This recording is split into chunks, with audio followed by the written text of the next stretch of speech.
'cause mama, I'm sure I to handle now, yes I am. Let's just speak loud in the words, and I'm a man with the greatest fear. Got to knock on me, but I love you better than him. Take my hand, don't be afraid, I'm gonna prove every word I say. Advertise the love more praise, so you can play some bed with me. But one on, not by the desert. Tips in love, that little thing with my life, you can't call, so mama, I'm sure I to handle now, yes I am. Hey, hard to handle that. Since baby, here I am, a man all the same. Give you what you want, but you got to bring it home to me. There's a good no love, and then I got a little more in store. When I get go baby throwing it on, know you'll be around for more. Boys run on, not about to present. Touch and love, pretty little thing in my life, you can't recall, so mama, I'm sure I'll handle now, yes I am. Yeah, honey, handle that. Yeah.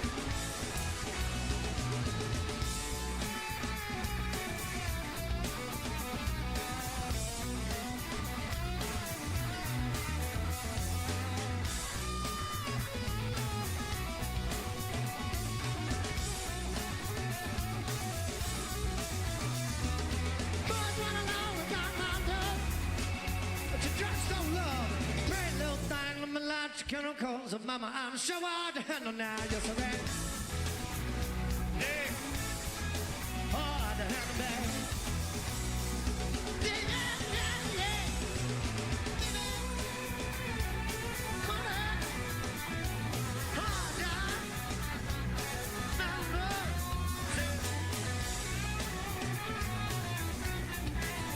Little one of me, dear one to blow it out. Oh yeah.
Get you out of my life, I'm so much better. Thought that I'd be weak without you, but I'm stronger. Thought that I'd be broke without you, but I'm richer. Thought that I'd be sad without you, I laugh harder. Thought I wouldn't grow without you, now I'm wiser. I'd be helpless without you, but I'm smarter. Thought that I'd be stressed without you, but I'm chilling. Thought I wouldn't sell without you, sold 9 million. I'm a survivor, I'm not gonna give up, I'm not gonna stop. I'm gonna work harder, I'm a survivor. I'm gonna make it, I will survive. Keep on surviving, I'm a survivor. I'm a survivor. I'm a survivor. I'm gonna make it, I will survive. Keep on surviving. Thought I couldn't breathe without you, I'm in heaven. Thought I couldn't see without you, perfect vision. Thought I couldn't last without you, but I'm lasting. Thought that I would die without you, but I'm living. Thought that I would fail without you, but I'm on time. Should be over now, but it won't stop. Thought that I would self-destruct, but I'm still here. Even in my years to come, I'm gonna be here. I'm a survivor. I'm not gonna give up, I'm not gonna stop. I'm gonna work harder, I'm a survivor. I'm gonna make it, I will survive. Keep on surviving, I'm a survivor. I'm a survivor. I'm a survivor. I'm gonna make it, I will survive. Keep on surviving. Wishing you the best, pray that you are blessed. Much success, no stress, and lots of happiness. Not gonna blast you on the radio. Not gonna lie to your family, no. Not gonna hate you in the magazine. Not gonna compromise. Not gonna diss you on the internet. My mama taught me better than that. I'm better than that. I'm a survivor, I'm gonna make it, I will survive, keep on surviving. I'm a survivor, I'm not gonna give up, I'm not gonna stop.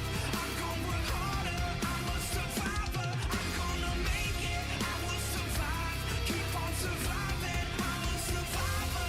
After all of the darkness and sadness, sun comes happiness. If I'm surrounded by positive things, I can't rise from the survivor. I'm a survivor. I'm a survivor. I'm gonna make it, I will survive. I'm a survivor.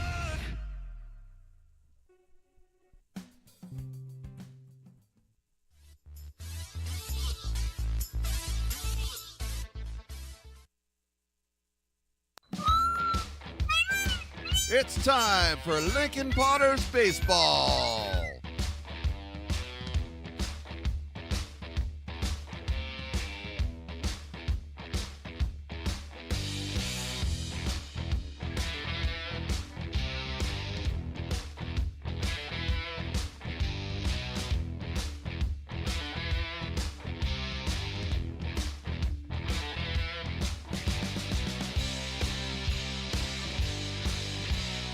Now let's potter up to the booth. And welcome in, everybody, to another beautiful day for Lincoln Potters Baseball. I am your host, your play-by-play voice tonight, Stones McCoy. Sitting here to my left is the engineer extraordinaire, Riley the engineer, and Willie to my right. And we got the interns over to the left, and we are ready to play some baseball. Got the California Tigers in the house tonight. Give me a little bit more volume on that, if you would, at least in my heads, please. And there we go. I like that. That sounds much better. Yeah, so California Tigers are coming in, or the CA Tigers, if you will, take on the Lincoln Potters. Tigers so far on the year have only played 3 games. They're 1-2 on the season. But they're coming in, and they're trying to put up a win because they lost their last game. They're going to be facing a Potters team right now that is scrapping and clawing and doing whatever they can right now to try to get into the race to face Healdsburg. I'll give Carson all the credit for that because he gave me the title for it. So although I'm not involved in the intern rankings, I'm sure that does wonders for Carson's ranking. So thank you to Carson for that. Yeah, the Potters right now are in a virtual tie right now with the Crabs, both 7.5 games back currently behind Healdsburg. And Potters want to keep pace tonight with the Crabs, as the Crabs beat the Rogues today 8-4. So definitely want to keep pace with them and keep things moving in the right direction. And for that, they're going to put on number 14, the left-hander Andrew Ballantyne out of Fresno State and Ceres, California. He's going to be towing the rubber for the Potters today. And while we're waiting, well, let's go ahead and look at the lineup that he'll be facing today. Number 8, Joe McGee out of St. Mary's. Got Dylan Drake and Charlie Malton, the top 3 hitters. Corey Williams, Jamie Mullen, Chase Christensen, the right fielder tonight. Rudy Rodriguez, Sean McGinty catching, and Christian Smith, the left fielder for the Tigers. So we're just about ready to get underway here in a beautiful 98-degree sunny day here in Lincoln, California. Although the feels like temp, I don't want to tell everybody, but the feels like temp is 101. So, but I promise you, if you're actually here in the McBean building, it's not even 101. It's not even 98. It's beautiful out here. We got the misters going, the shade structures popping. You know, the kids, Piper's Kids Zone down there is rocking.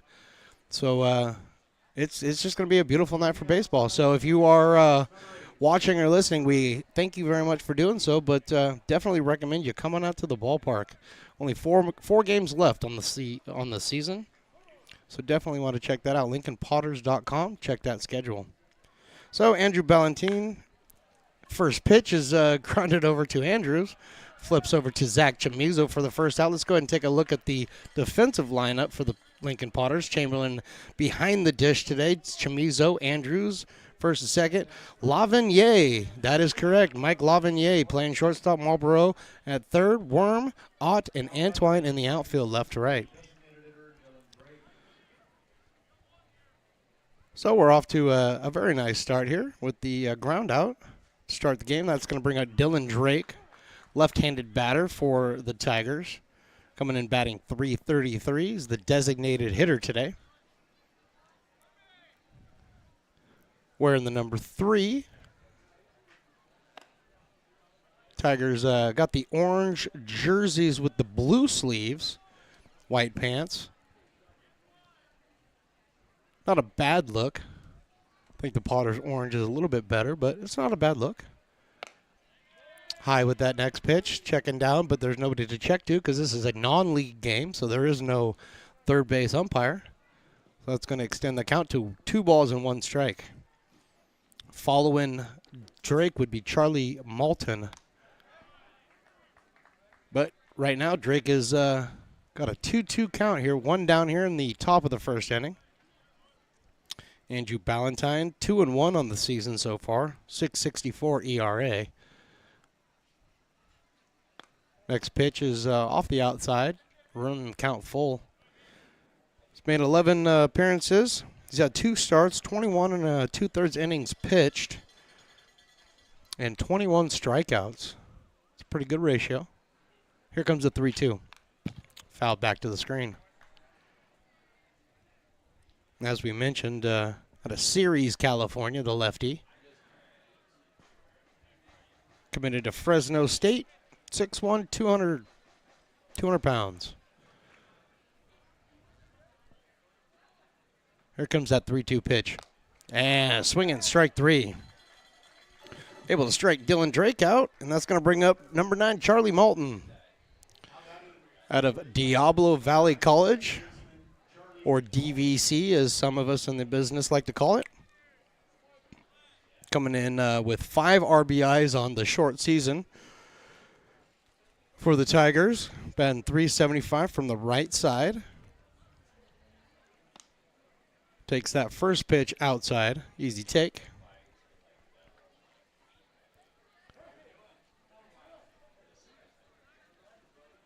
Charlie Malton, also a right-handed pitcher for the Tigers. They have many dual position players, pitchers, and we're going to see that throughout the game. This one's fouled off to the right. Evening up the count at 1-1. So yeah, the Potters are 12-10 on the year, and currently they have 2 more games versus the Healdsburg Prune Packers, which are going to be big games. Valentine's pitch off the or hits the corner, 1-2, and they got 3 versus the Mudcats. Crabs currently are 13-11, and they have 2 more with the Kings. So it's going to be a tough sled, but join us right here. Root on the Potters to get into that final playoff spot, or get into the playoffs to try to get a W and move on to face the Healdsburg Prune Packers. They got the best record in the league right now at 21-4. 1-2 pitch off the inside. Off-speed pitch about 78 miles an hour. Charlie Malton with a 2-2 count. Playing second base for the Tigers today.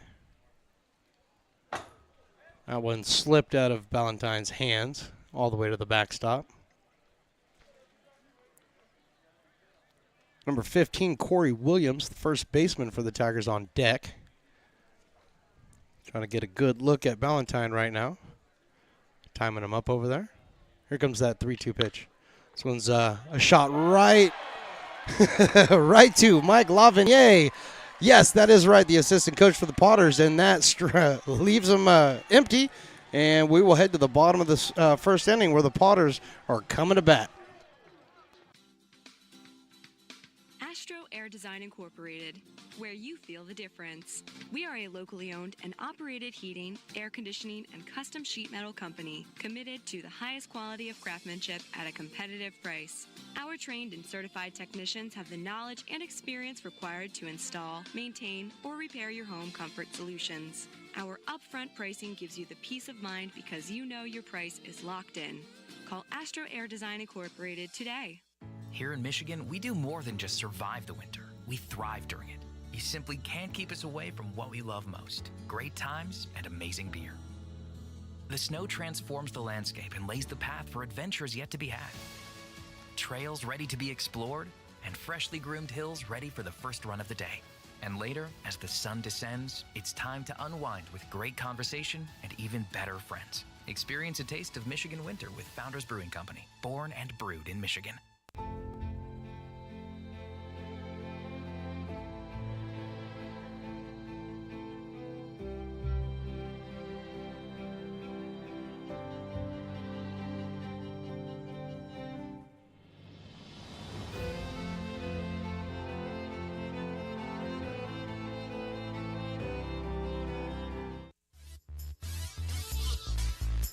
Welcome back to the broadcast, everybody. I'm Stones McCoy bringing you here the bottom of the first inning. The Potters coming to bat after we were able to leave it empty. I keep wanting to say stranded, but we had nobody on base. Valentine did a great job to get out of that inning.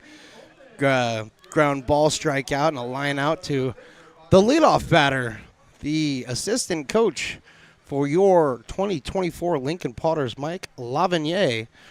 We're in the number 1 today and leading off today. Let's after Mike's at bat, we'll take a look at the lineup for the Lincoln Potters. But let's go ahead and have Mike start us off here in the bottom of the first inning out of Colfax, California. You saw in the first inning, he's the shortstop today for the Lincoln Potters. And the first pitch by Brady Wilson, big right-hander for the Tigers, is down low into the backstop for ball 1. This will be Brady Wilson's second appearance. First appearance was against the Potters a few weeks back. Lavigny's squib over to first base. Williams is able to pick that up and run to the bag himself for the out. Retiring Lavigny. Let's go ahead and take a look at the Lincoln Potters lineup. We got Lavigny leading off, Brett Ott playing center field, batting second, Trey Furry, Quincy Marlboro, and Zach Chamizo playing first base tonight. Drew Andrews, Tyler Antwine, Cole Chamberlain behind the dish, and number 30, Logan Worm out in left field.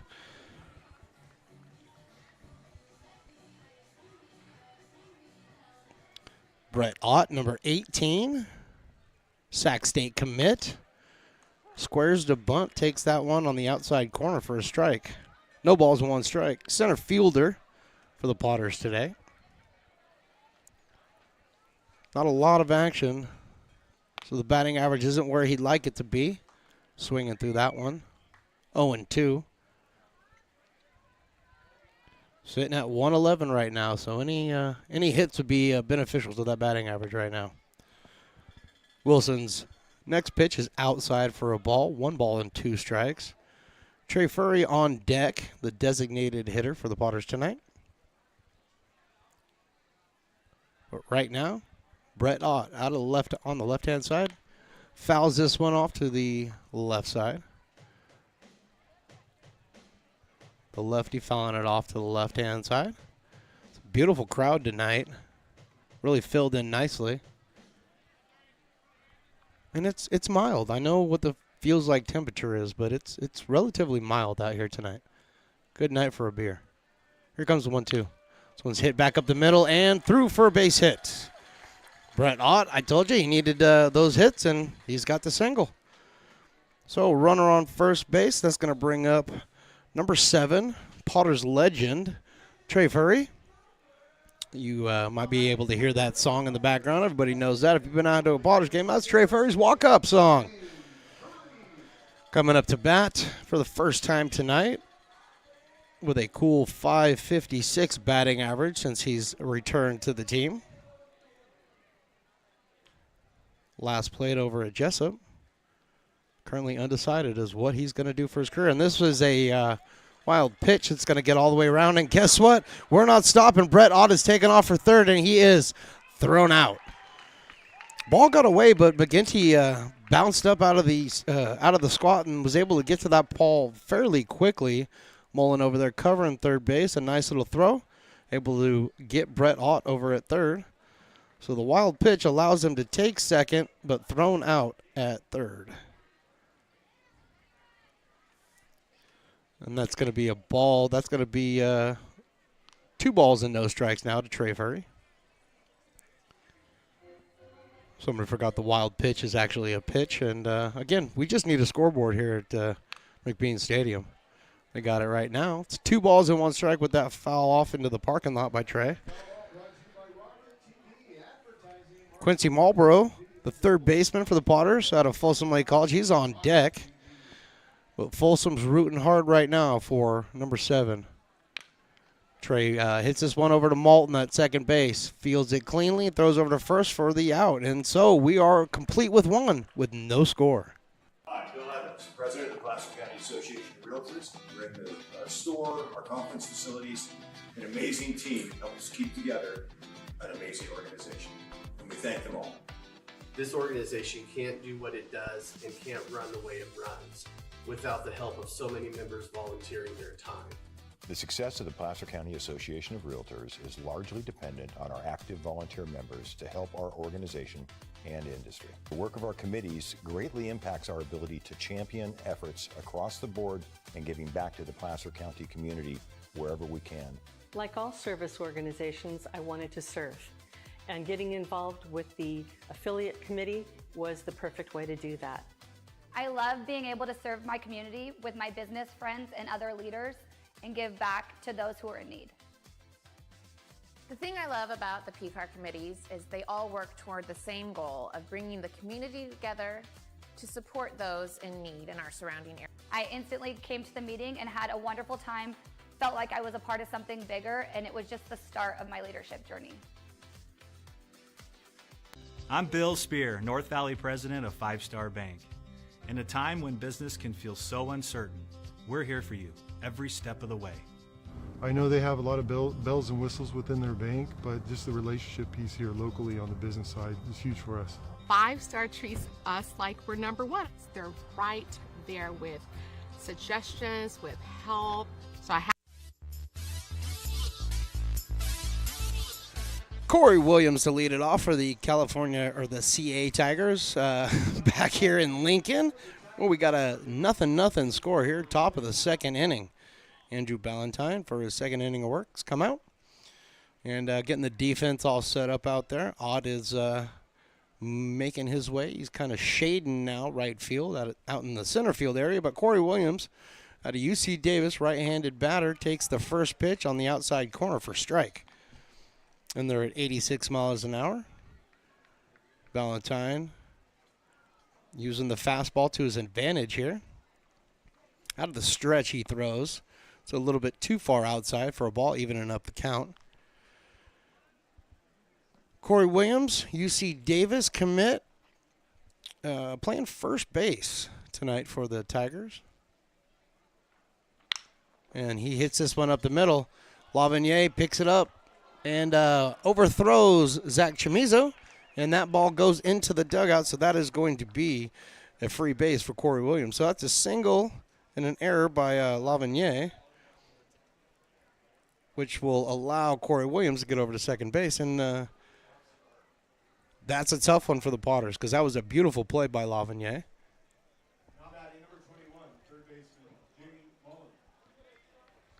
Number 21, Jamie Mullen. Folsom Lake College product. Popping in here. 250 on the year so far. Third baseman. He's a big guy. Right-handed batter. Andrew Ballantyne's ready. Checking on the runner out there at second. And delivers. Fastball just off the outside part of the plate for a ball. Corey Williams occupying second base, getting a decent lead. Lavinier and Andrews talking to each other. Looks like Andrews is the cover here. Here comes the 1-0 pitch from Ballantyne. Across the inside part of the plate for a strike. 1-1. I think that one caught Mr. Mullen by surprise there. Not sure he liked that call. Took a second to compose himself, steps back into the box. Number 10, Chase Christensen on deck for the Tigers. Nobody out here. Pitch is fouled off at the plate. Getting a piece of Cole Chamberlain behind the dish. But catchers are built different. So it didn't even faze him. Just give me another ball. Let's go. Let's keep it going here. Ballantyne ahead, 1 ball, 2 strikes. Here's some cowbells ringing. This one is squibbed out over to first base. Broken bat, it looked like. Or was I just seeing things flying off? No. I do believe he turned that bat into a new set of toothpicks for some lucky fan. He's heading over to get himself a bat. Chamberlain picking up the pieces. Not a lot, just one. But regardless, nobody wants to be sliding in on that. That'll be the biggest sliver anybody's ever gotten. You won't need tweezers to take it out. You need jaws of life.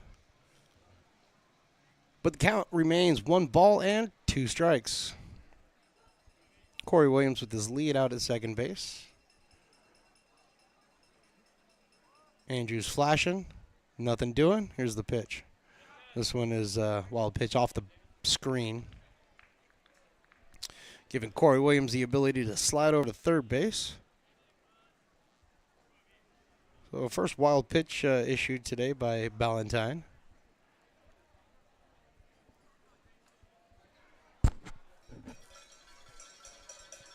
And that evens up the count at 2-2.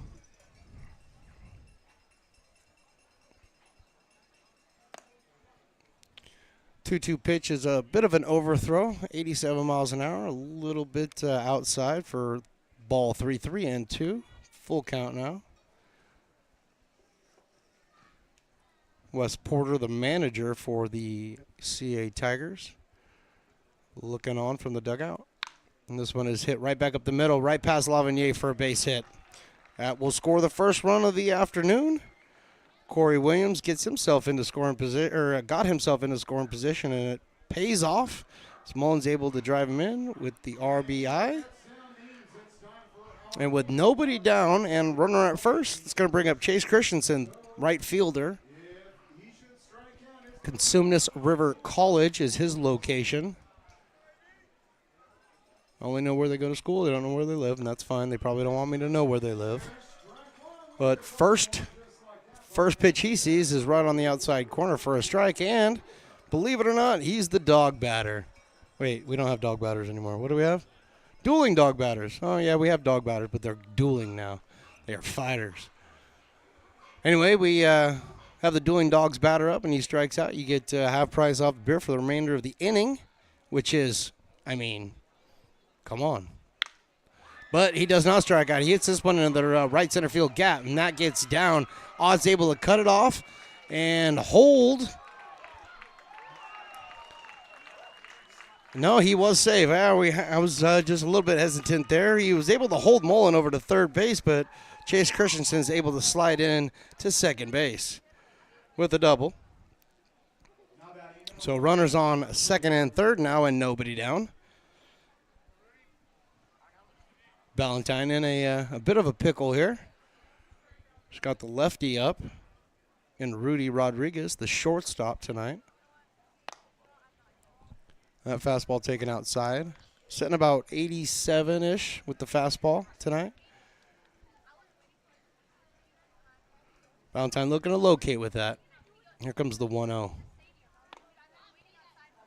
Looked good, but a little bit high. 2 balls and no strikes. High in the zone, at least. Defense pretty much straight away here.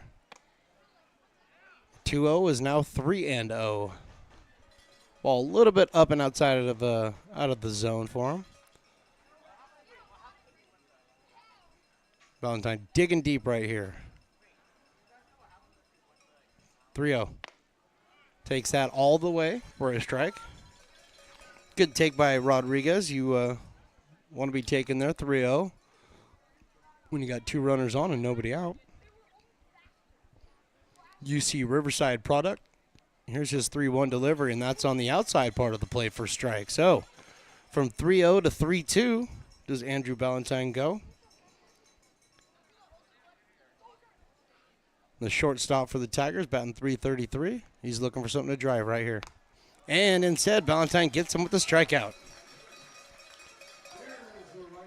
First out of the inning for Andrew Ballantyne. That's going to bring up the catcher, Sean McGinty.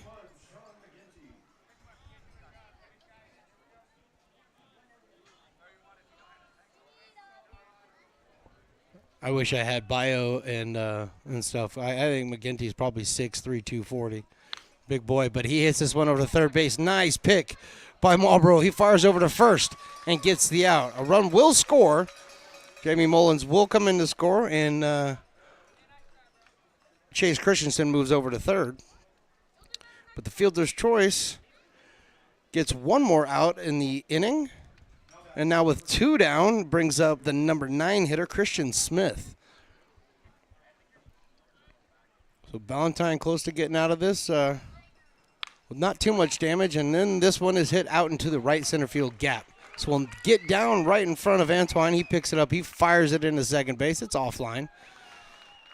And Christian Smith has himself a double. And that will score Christensen. And now the Tigers lead 3-0.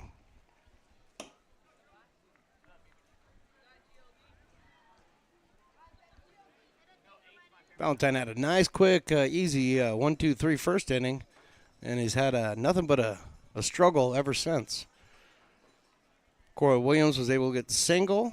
Mullen with the single and the RBI after an error. Double by Christensen. And then a double right there by Christian Smith, and we're back at the top of the order in Joe McGee. McGee 1 RBI on the season out of St. Mary's. And the runner takes off. It was a hit and run. Fouled off to the left. Definitely out of play. Evening up the count at 1-1.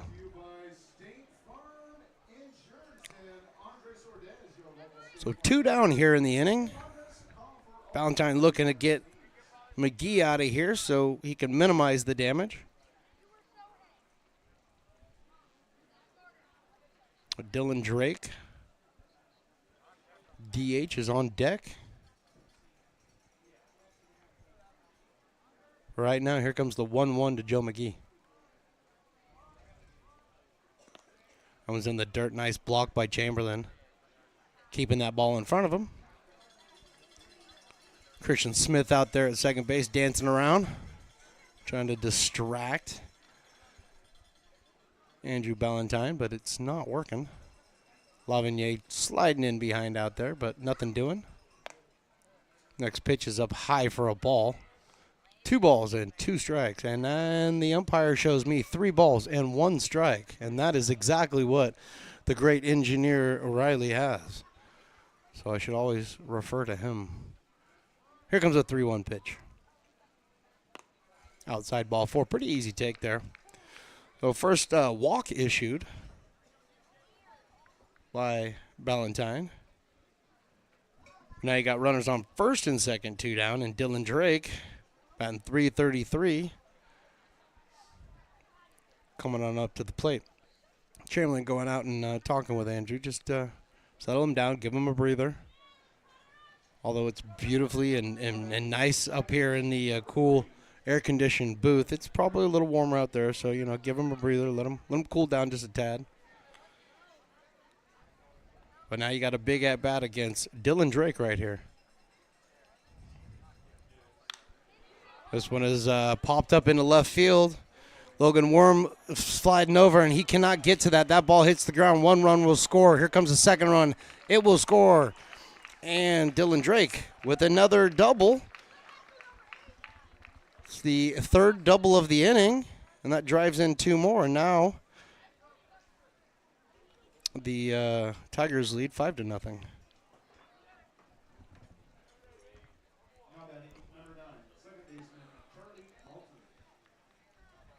So 3 doubles, 2 singles in the inning lead to 5 runs for the Tigers. Still 2 down here in the top of the second inning. And Andrew Ballantyne, the lefty out there, working hard, trying to get out of this inning.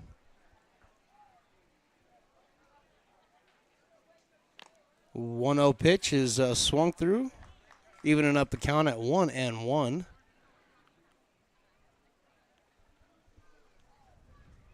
No activity down in the Potters bullpen at this point.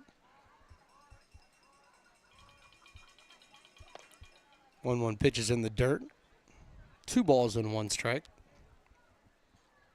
So this is the last game of the last game for today in the PEL. So we're not watching scoreboards today, looking for anything. We just need to get the W. And this one is hit right back to Andrew Ballantyne. He runs it halfway over, underhands it to Zach Chamizo for the final out of the inning, but not before 5 runs score. And after 1.5 here in Lincoln, 5-0, the Tigers. This job is the Esplanade at Turkey Creek phases 4 and 5. Our scope of work for this project is full scope, so we've got all the underground, all the joint trench, and all the topside included with it. We're putting in sewer pipe, manholes. We're not doing services yet. We go through and do all the main line, and then we come back and do all the services after that. I would say this project right here, the one we're working on, is probably about a 2-month project. It's very costly to the developer, so beating the schedule is very important, more important than most projects. It's got a lot of groundwater, so we've got an extensive groundwater pump system in place. It's just cool to be a part of the built environment and know that for the next 100 years that people are going to use and enjoy what we've created here today.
Welcome back to the booth, everybody. We're just talking about how we're scoring that last inning there. It was a tough one to score for sure. Potters, all they know is that they're down 5-0 to the Tigers, and they got to do some work. And they're going to start that work with Quincy Marlboro, then Zach Chamizo and Drew Andrews. The 4, 5, and 6 hitters coming up. Brady Wilson coming out for his second inning of work after giving up just the one hit in the first.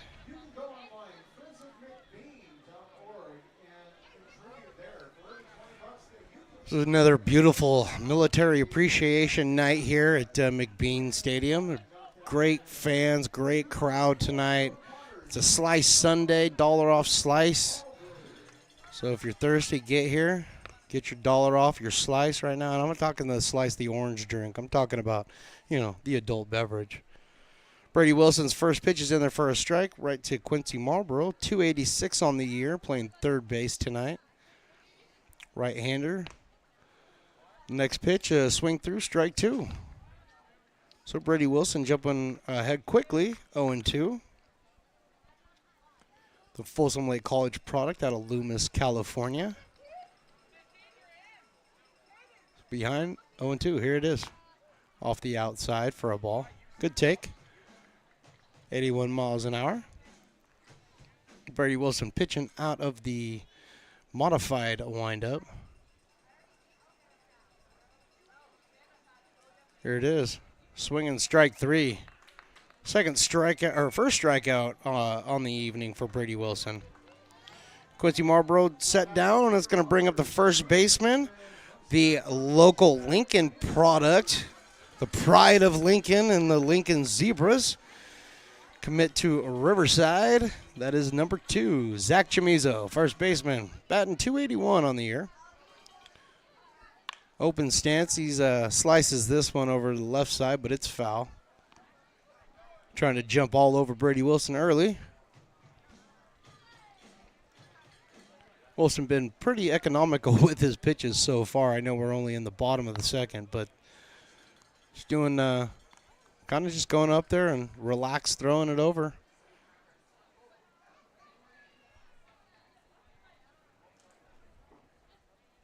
The right-hander sets, shakes off a couple of times, steps and throws.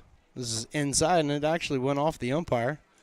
Umpire's not in a great shape right there because I don't think he wears the thigh pads, and that's where he needed to have padding right there because that one hit him on the upper thigh. That's tough. I imagine the great Emma Durkin, the trainer for the Lincoln Potters, in her last year with Lincoln, by the way. I don't know how much that's been talked about, but Emma has been with the Potters for 8 or 9 years now, and this will be her last season with the Potters. So we wish Emma all of the best, but right now she's got work to do. She's got to go over there and help him out. Not only did it hit him in the thigh, it hit him in the hand because the hand was on the thigh. So that's even worse because if I remember correctly, it was last week or the week before Riley, the engineer, that we had an umpire hit in the hand. And was that a PEL game? Do you remember? Were there 3 umpires or 2? I think it was 3, and you guys went down to 2. So that must have been a league game. But yeah, it did happen just a week or 2 ago. So it's a tough thing to be an umpire. And this one he took pretty square off his hand.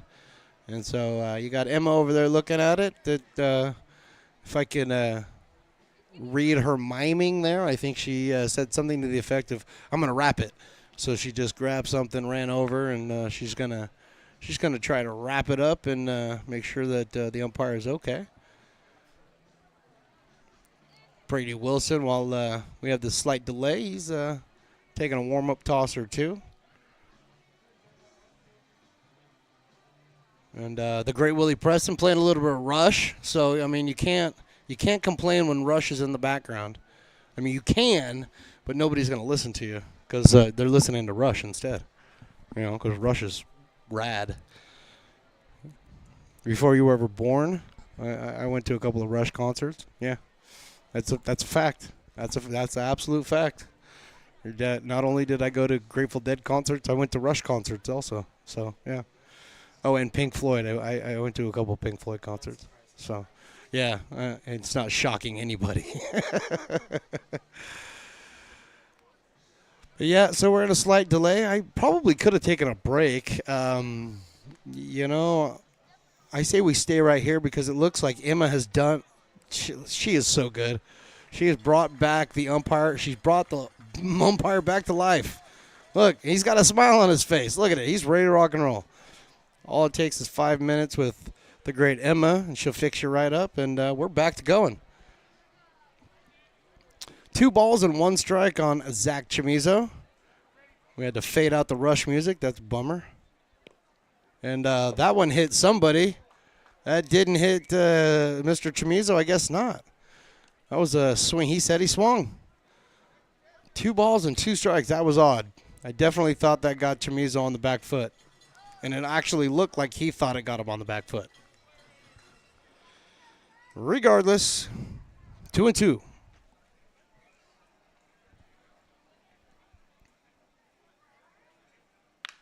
There's a shot out into right field coming on as Christensen. He dives. He's unable to make the catch. Ball just popped right in and out of his glove.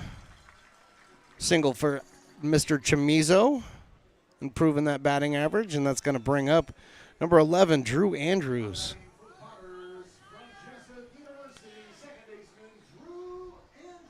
Out of Sutter Creek, California, and Jessup University.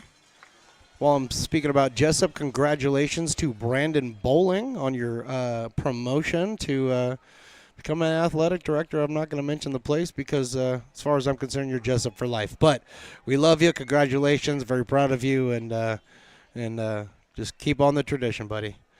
First pitch is in there for a strike to Drew Andrews. 87-mile-an-hour fastball. Next pitch fouled off to the screen, so quickly in the hole, 0-2. Williams holding Chamizo on over there at first base. Chamizo definitely a threat to go. He's got the speed. If I remember correctly, he's got a couple of stolen bases on the year.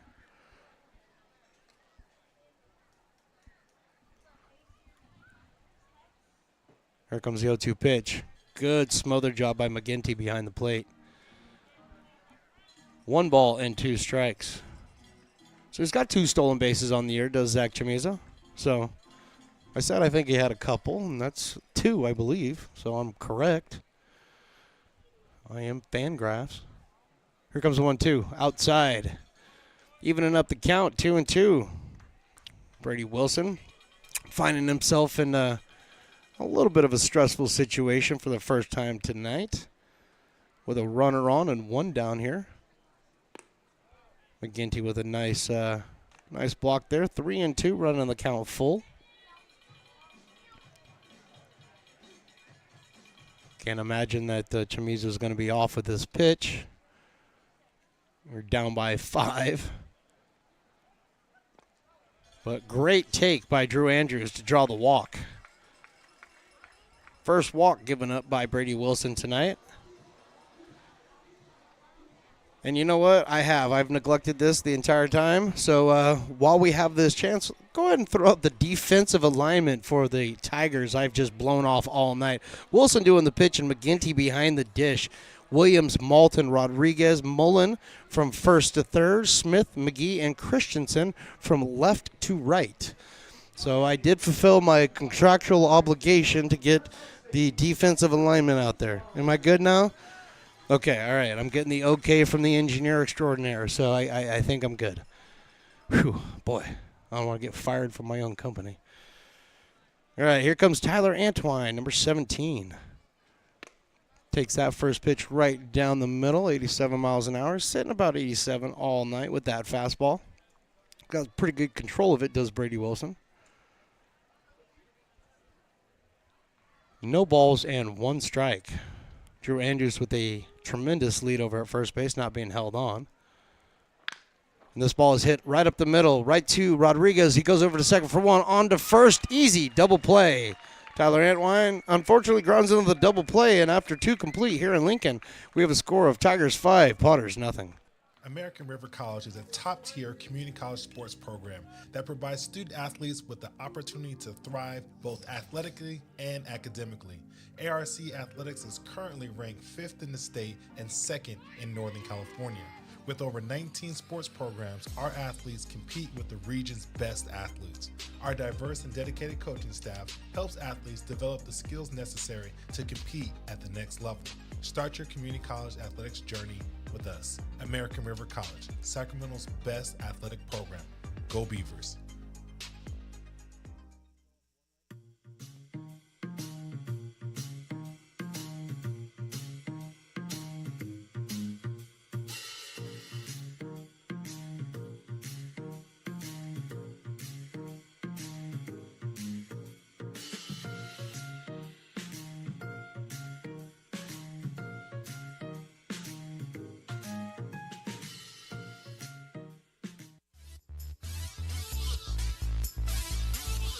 And who's going to fill up that water bottle or that water jug faster? Who do you got? You have the black shirt or you have the brown shirt?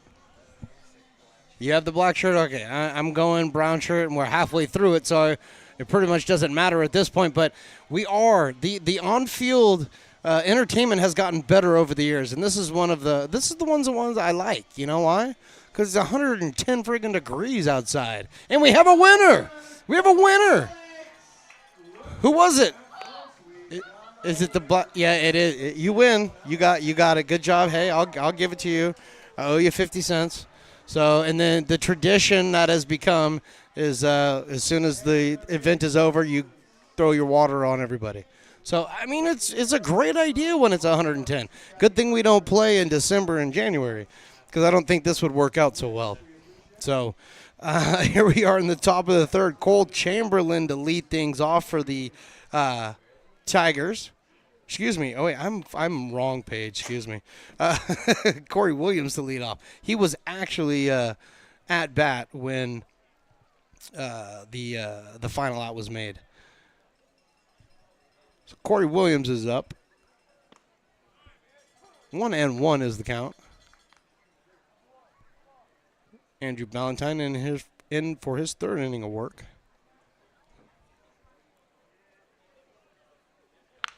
There's a shot in between short and third base for a single. Corey drives that one. That's his second hit of the evening. He is 2 for 2. Bringing it up, Jamie Mullen, third baseman. Saw a bit of Jamie Mullen earlier in the year. But now he's standing up there facing the lefty, Andrew Ballantyne. Chamiza holding on. Williams over there at first.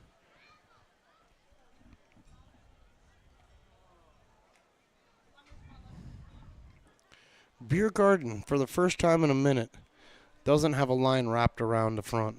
Something's wrong. We gotta get somebody on that. I've never seen it like that before. Another throw over to first base. Yeah, it's just bizarre. I look over all the time, and because there's always, at least 15 to 30 people in that line. So, yeah, we got to get somebody on that, investigate that immediately. First pitch is taken outside for ball 1 to Jamie Mullen. Chase Christensen to follow, then Rudy Rodriguez if it goes that far. Potters are hoping it does not. Outside for ball 2. Ballantyne's thrown quite a few pitches in this game already. Had a nice, clean first inning. Threw probably 12, 15 pitches in that first, but that second took a lot out of him. Quick toss over to first base. Diving back safely is Corey Williams. Getting some words of encouragement from his first base coach over there. Here comes the 2-0. It's inside, and it gets away from Chamberlain, which is going to allow Corey Williams to get on over to second base. That'll be a pass ball. And that pass ball has caused Chamberlain to go out and have another conversation with Ballantyne. Not sure. Maybe he got crossed up there. Didn't look so, but you never know. A lot of these guys, have only worked together the length of time they've been here in Lincoln together. So chemistry between a pitcher and a catcher is so very important. It's hard to develop that over the course of a couple of weeks. But the 3-0 pitch taken high and outside for ball 4. Now we will have runners on first and second. Nobody down here in the top of the third. Starting off very similarly to the top of the second. But the dog batter, Chase Christensen, comes up. He did not deliver what we wanted, which was we wanted a strikeout so we can get half off dueling dogs. Well, I did at least. Valentine's first pitch outside. 77-mile-an-hour off-speed pitch. The dogs are barking. High for ball 2. When I hear dogs are barking, the first thing I think of is my feet hurt. It's a saying. I'm pretty sure it's a saying. My dogs are barking. I think it means, look it up. I think it means your feet hurt. Yeah, I'm pretty sure. It's like a slang term. I'm old now, so. This one is popped up over the first base side. Chamizo over there giving chase and is able to make the catch as that ball's kind of slowly faded back into play. So the fly out for Chase Christensen is going to bring up Rudy Rodriguez.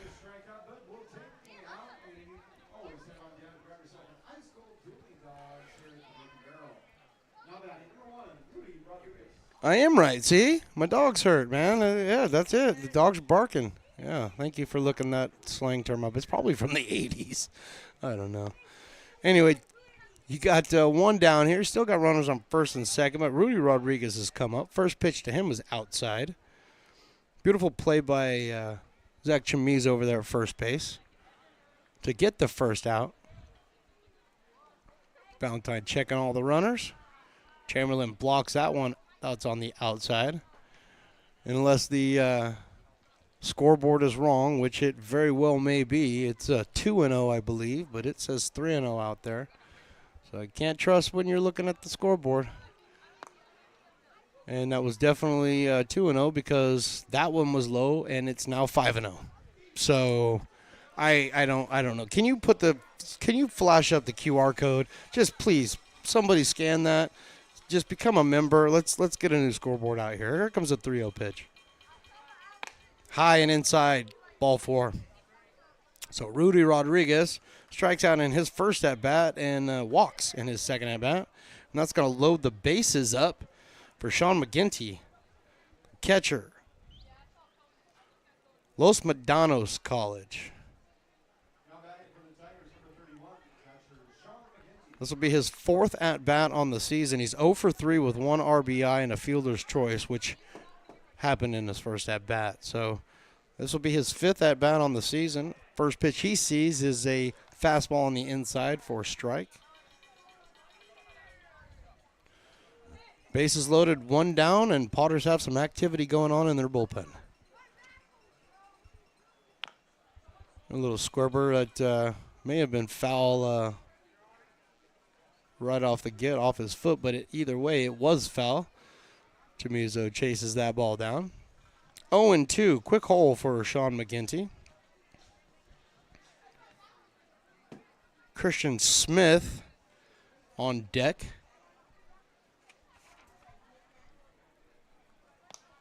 The 0-2 pitch swung through, strike 3. Sean McGinty down on strikes with the second out of the inning.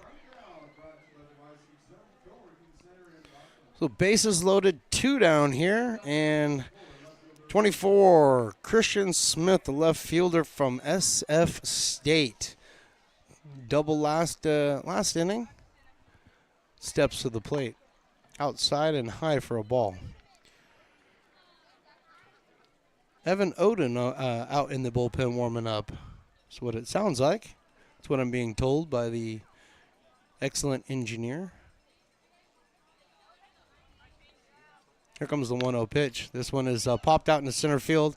little bit more pop than anything, but Ott is under it and makes the catch for the final out. So 2.5 here in the books, and the Potters still trail this one 5-0. When it comes to your home's maintenance and repairs, Jeffers Resource Group has you covered. Our handyman services offer a comprehensive range of expertise, from minor carpentry to drywall, electrical and flooring for property managers, landlords, and renters alike. We ensure that every job is completed to the highest standards, so you can have peace of mind. Contact us today to discover how Jeffers Resource Group can help keep your home in top shape.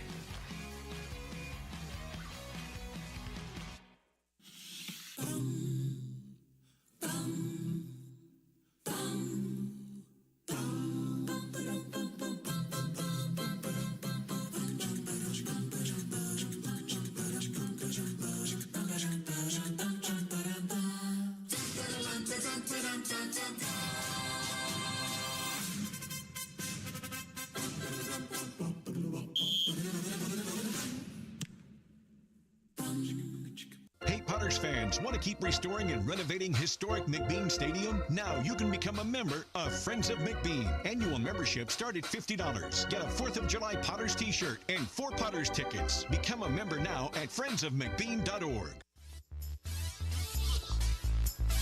Welcome into the bottom of the 3rd inning, everybody. This is Stones McCoy here, bringing you the play-by-play with Riley the engineer, working hard to bring you all the beautiful pictures and graphics and all that fun stuff. We appreciate your patronage here on Stones Broadcast Networks. So if you haven't already, do me a favor, hit that like, subscribe, that follow button right there on the YouTubes. Helps us out tremendously, helps us pay the bills and stay afloat here on Stones Broadcast Networks. And we, again, really want to say thank you to everybody who likes and tunes in all the time. Without you guys, we got nothing. So thank you, thank you, thank you.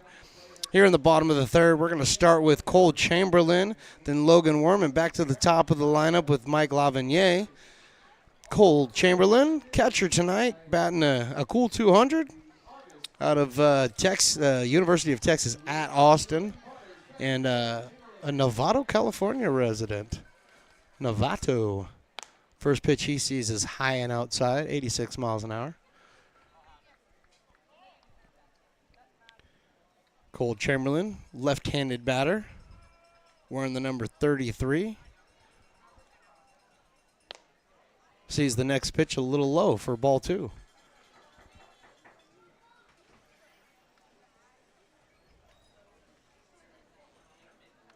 .6'2", 215.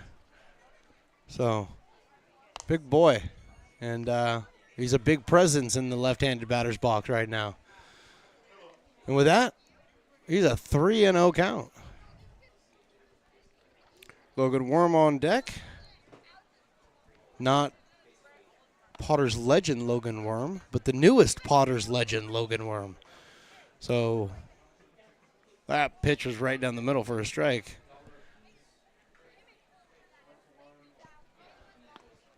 And that one is in the dirt for ball 4.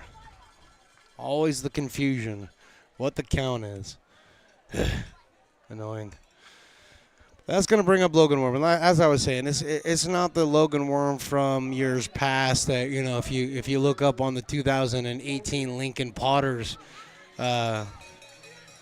team photo, you're going to see that Logan Worm. No, that's a different Logan Worm. They spell their names very similarly, though, so it confused me, that's for sure. But he stands in. He's playing left field tonight. The first pitch he sees is in there for a strike. Timeout called by Wes Porter, I believe the manager for the California Tigers. He comes walking out, and he's giving the look to the catcher right now. I'm not exactly sure what the look is for. I don't know if he didn't like something or what, but, boy, he came out just fired up. And he still looks pretty fired up, doesn't he? But that's over with, and we're happy for that, so we can continue on here.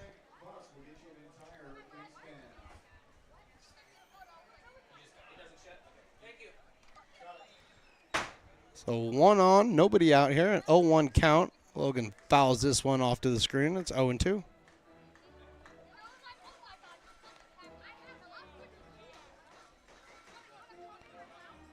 The walk to Cole Chamberlain was just the second walk issued tonight by Brady Wilson, who's been, again, like I said, pretty economical with his pitches so far.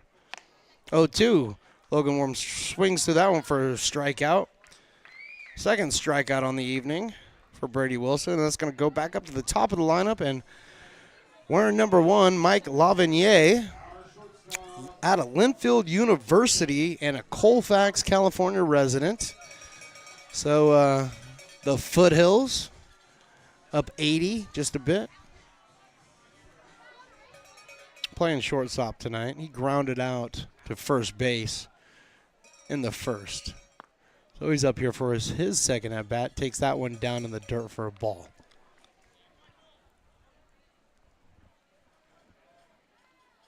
So Evan Oden still warming up for the Potters out in their pen. Possibility that we will see a change in the top of the fourth. But right now we're in the bottom of the third. Lavigny takes that one on the outside part of the plate for a strike. Evening up the count at 1-1. Nice little off-speed pitch. Brady Wilson's really had nice command of both the fastball and the off-speed. And there's the fastball hit right back to him. He fires out to second for 1, over to first. 2. Lavigny grounds into the 4-6-3 double play, and that will end the inning. And we are now through 3, where the Potters trail 5-0.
Gooseport Public House. We have sports on 10 big screen TVs, 23 beer taps with classics and crafts, a full bar with creative craft mixed drinks, live music, and most importantly, great fresh food. In downtown Roseville off Vernon Street, only 15 minutes from the ballpark. See ya at Gooseport.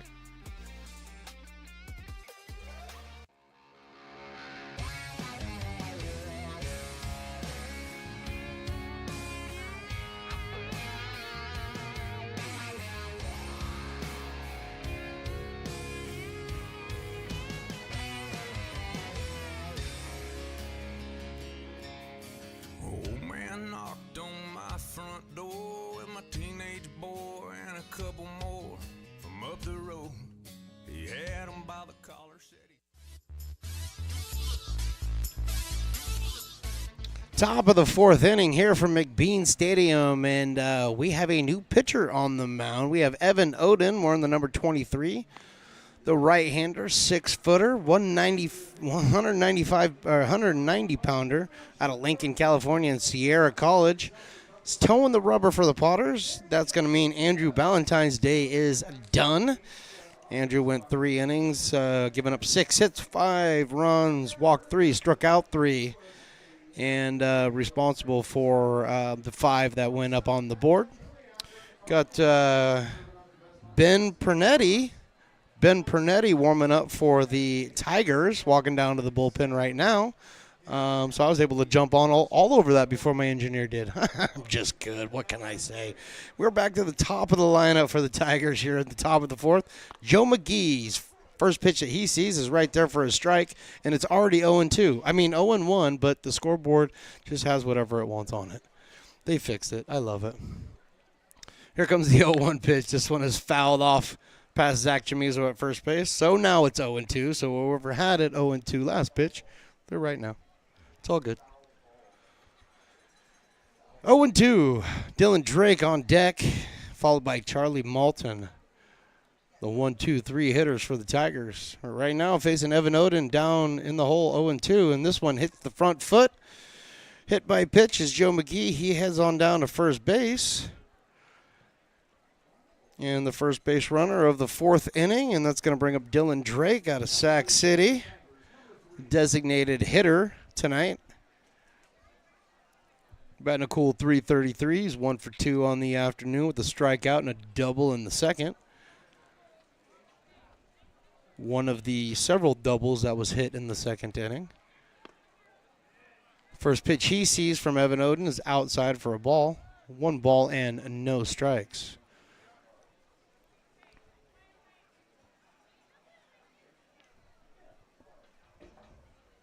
Runner takes off. This one is gets right past Chamberlain to the backstop. I actually think may have caught a piece of the umpire or Chamberlain's toe, and that's the reason why it didn't bounce as far away from him as it did.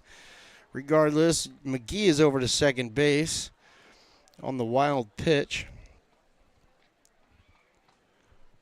Dylan Drake is in a good count, 2-0 here. .333 on the year. Again, not many plate appearances for the majority of the Tigers that we have reported. And taking off from second base is McGee. He had a great jump. Would have stole that standing up. But Dylan Drake fouls this one off down the first baseline, right past the first base coach there. So McGee's got to reset. Talking to Mike Lavigny out there, who is kind of sort of holding them on. Trying to shorten that lead just a little bit. Oden set, check the runner. He takes off. This one hits Dylan Drake. So hit by pitch. The only thing that's going to do is make Joe McGee have to go back to second base. Because, again, McGee had such a great jump on that. He would have had that one standing up again. And unfortunately, hit by a pitch means that's a dead ball. He's got to go back to second. Now you got runners on first and second. And Charlie Malton, 0 for 2 on the day. But he's hit the ball pretty hard. He had a line drive that Lavigny went up and caught there in the first inning. And he fouls this one off to the right.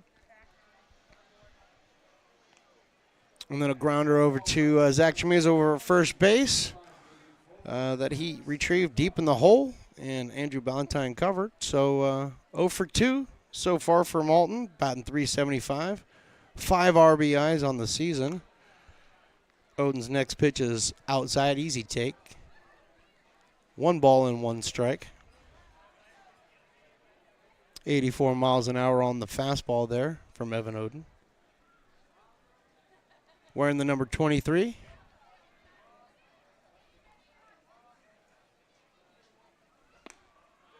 Catches the outside corner for a strike. We'll take that. 1 ball and 2 strikes. Just about to say he's wearing the number 23. Crazy question. Is 23 still MJ or is it now LeBron? Just curious. Just curious. Somebody shoot me a text or DM me. And there's strike 3. Swinging strike 3. On the play, though, Joe McGee steals third base and Dylan Drake steals second base. So stolen bases by both the runners. But a strikeout nonetheless of Charlie Malton for the first out of the 4th inning here. And that's going to bring up Corey Williams, who is currently 2 for 2 with 2 singles, runs scored. It's been all over the base paths. It's just having a day. First one that he sees from Oden is right there on the outside part of the plate. 86 mile an hour fastball for a strike.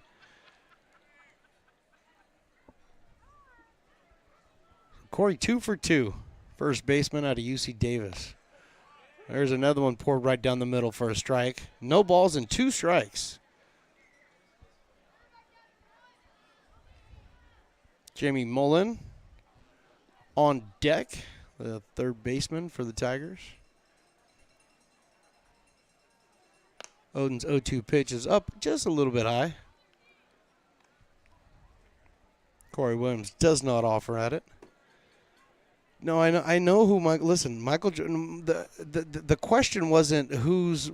So LeBron James started wearing Michael Jordan's number. So is it still Michael's or is it now MJ's? All right, that's a wild pitch, and Chamberlain gets to it, but unable to cut down the runner. McGee scoring. So a wild pitch there, allowing a run to score, taking it out to 6-0. Dylan Drake moves up from second to third. So that's the 4th wild pitch that I have on record as of right now. I'm sure the statisticians will correct me because I'm always wrong, but so far, that's what I got. 2-2 pitch is lined out in the center field right in front of Ott. He's unable to get in. It bounces right past him. And off to the races is Corey Williams. He rounds second. He's heading for third. He's going to make it there. Standing up, no problem, but he slides because he's tired. Triple for Corey Williams, driving in a run, and the Tigers have extended this out to 7-0.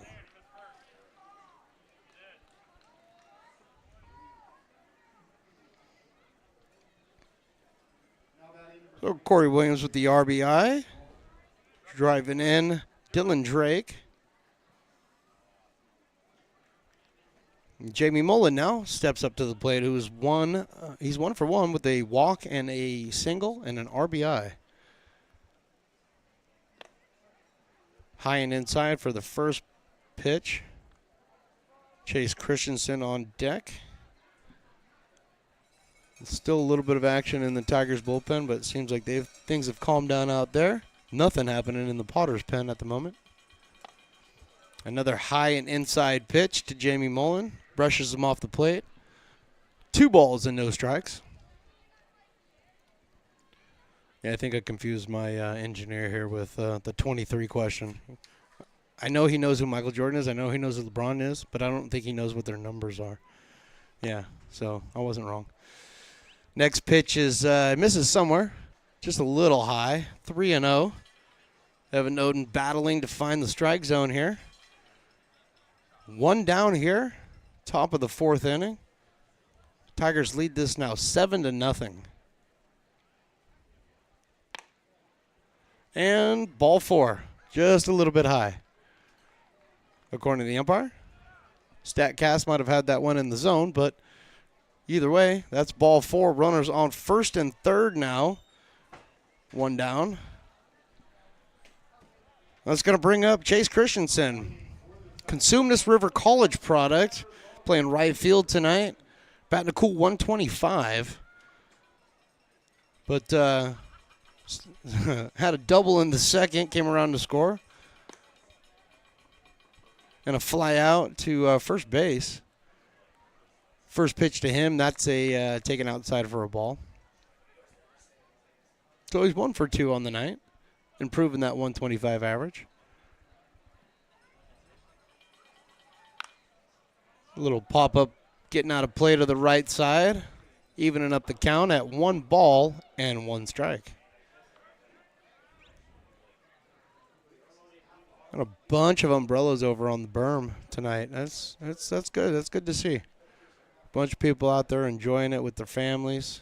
You can just kind of sit on the grass and relax. Let the kids play. Fun time. Come on down. Check out a game. Here's the 1-1. Way outside. Easy take there for Chase Christensen. 2 balls and 1 strike. Rudy Rodriguez, the shortstop, on deck. And if we can get that far, then Sean McGinty, the catcher. But right now, the Potters got 1 out here in the top of the 4th inning, trying to get out of this. And here's a little shot over the third baseman. That looked like a fair ball, and it is. The umpire waves that in fair. 1 run will score. Pulling into third base, and he'll hold there. And rounding over to second is Chase Christensen. That's a little seamy two-bagger there with a RBI in tow. So Chase Christensen got a RBI now, and his second double on the day. 8-0. Tigers lead this one. And Rudy Rodriguez, 0 for 1 with a strikeout and a walk. Left-handed batter. Riverside product. SoCal. And this is his 6th at-bat. And he's currently 0 for 5. So he's looking for his first hit of the season right here. Odin from the stretch delivers, throws behind him, and it bounces all the way back out to the plate, or out to the pitcher's mound. Goes right by Chamberlain, allows the runner from third, Jamie Mullen, to score on a wild pitch, and Chase gets to move over to third base on that. 2-0 now the count on Rudy Rodriguez.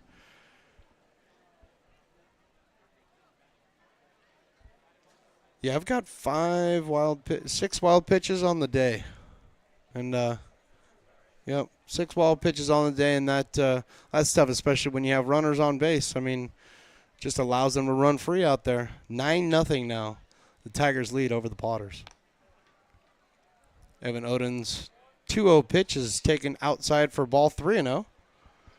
Now we got some more activity in the Potters pen. Got the Stones broadcast binoculars out and check that out. Here comes the 3-0. Swung through by Rudy Rodriguez. Wasn't going to take that one. He wanted to hit. 3-1 is the count. Chose a good one to swing at, though. That was the Odin fastball. Just couldn't catch up to it. Next pitch taken inside for ball 4. So 2 hit batters, a walk. Gonna have the manager come out and take a second to talk to Evan Odin. So Tyler Robinson's gonna walk out there, and we're gonna step away for a few minutes, and we will come back and let you know what happened right here on Stones Broadcast Networks.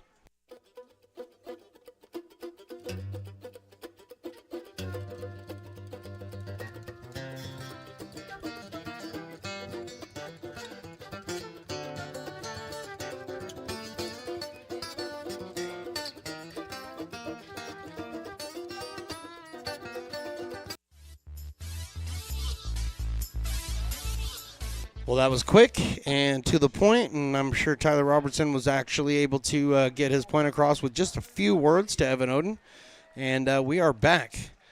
Sean McGinty at the dish, catcher for the Tigers. And excuse me, that is Tyler Percy, number 44. Tyler Kersey.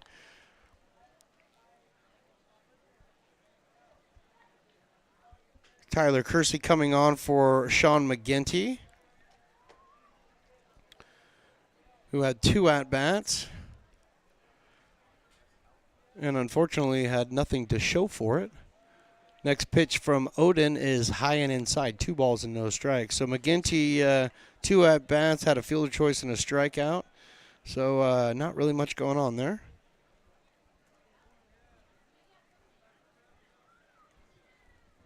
But now Tyler Kersey, wearing the number 44, comes in. Next pitch from Odin is on the outside corner for a strike. 2 balls and 1 strike.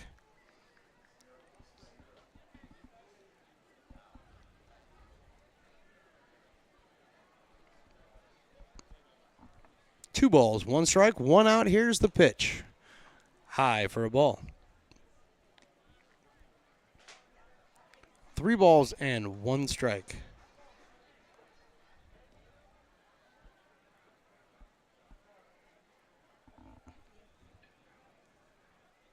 Tyler Kersey, the right-hander, stands in there. Evan Odin, the right-hander, delivers.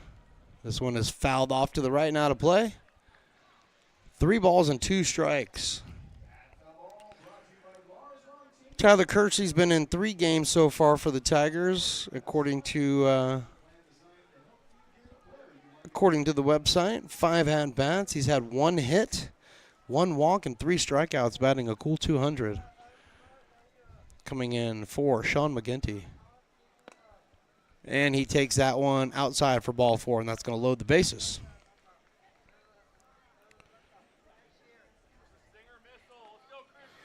So Tyler Kersey works the walk to load the bases, and that should bring up number 24, Christian Smith. And with that, I believe we're going to have a pitching change. So we will step aside. We will come back with the name I believe is going to be Liam Golden, but we'll verify that, and we'll let you know on the other side of this break. Potters down 9-0.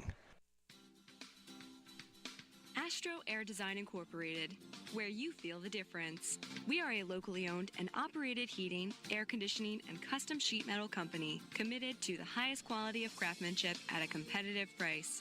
Our trained and certified technicians have the knowledge and experience required to install, maintain, or repair your home comfort solutions. Our upfront pricing gives you the peace of mind because you know your price is locked in. Call Astro Air Design Incorporated today. Here in Michigan, we do more than just survive the winter. We thrive during it. You simply can't keep us away from what we love most: great times and amazing beer. The snow transforms the landscape and lays the path for adventures yet to be had. Trails ready to be explored, and freshly groomed hills ready for the first run of the day. And later, as the sun descends, it's time to unwind with great conversation and even better friends. Experience a taste of Michigan winter with Founders Brewing Company, born and brewed in Michigan.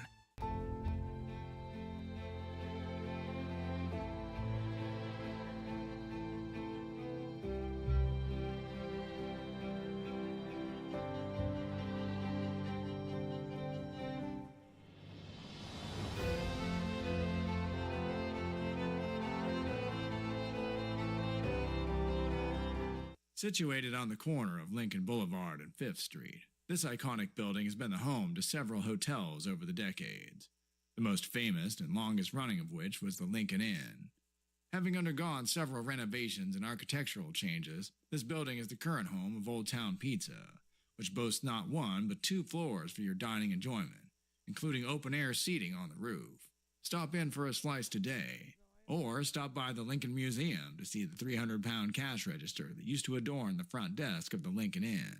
For more great history, visit the Lincoln Area Archives Museum and, by appointment only, take their free walking tour of historic downtown Lincoln.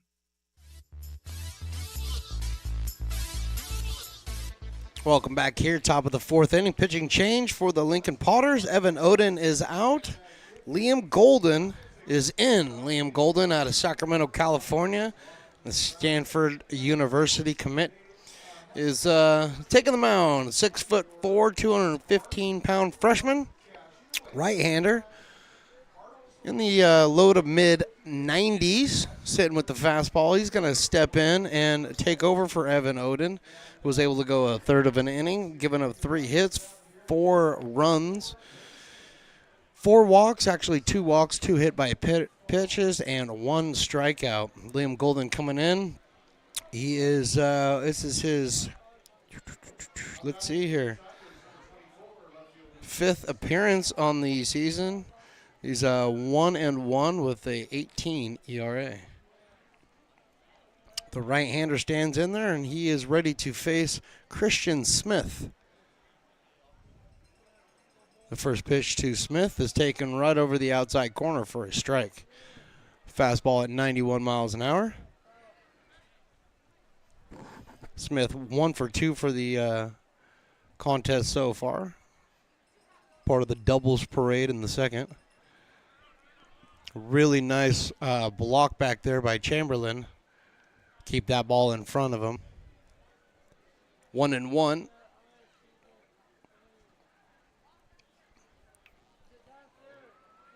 Bases loaded here, top of the 4th, 1 out.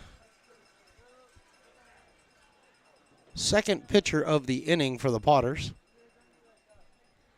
Liam Golden, wearing number 26, fires outside for a ball. 2 balls and 1 strike. Looks like he's right now just kind of throwing the fastball there. Seeing 91, 91, 93. Pitching from the first base side of the rubber. Here comes a 2-1 pitch. And there's an off-speed pitch, and he threw that one beautifully. 78 mile an hour strike. 2 balls and 2 strikes. Nice way to snap off a curveball after you've thrown 90. Here comes a 2-2 pitch. That one's in the dirt.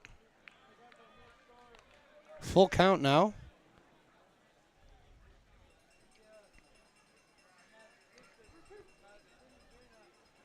Kersey over at first, Rodriguez at second, Christensen at third.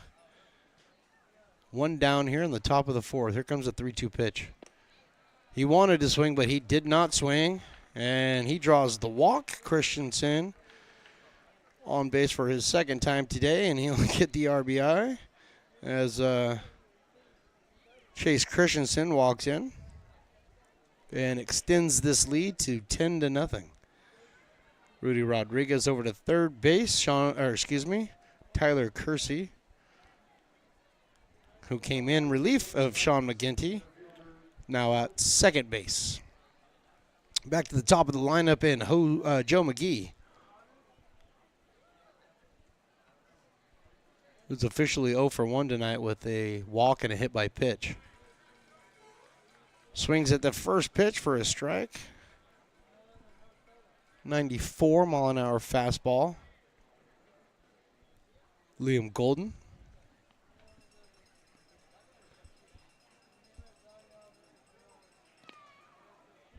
(0-1) down in the dirt. Good block by Chamberlain back there.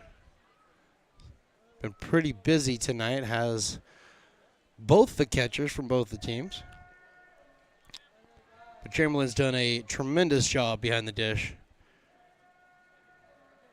University of Texas product.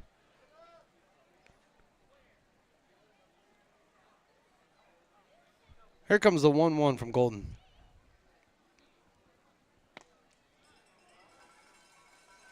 Swung through, strike 2. Not sure if that was foul tipped or not. Umpire did not make that signal, but it sounded like it. Either way, 1 ball, 2 strikes now. Liam Golden ahead in the count. Dylan Drake on deck.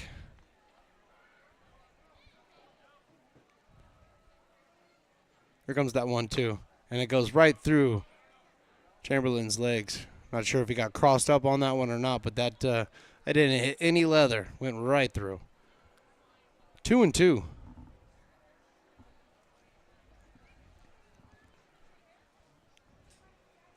Country Western night out here at the Bean. We got a lot of cowboy hats and bandanas going on. A lot of kids dressed up. It's beautiful. Love it. Having a blast out here at the Bean. Here comes the 2-2 pitch. In the dirt. Good block by Chamberlain. Does not get far enough away to allow Rudy Rodriguez over at third base to sneak in. But that does run the count full now at 3-2.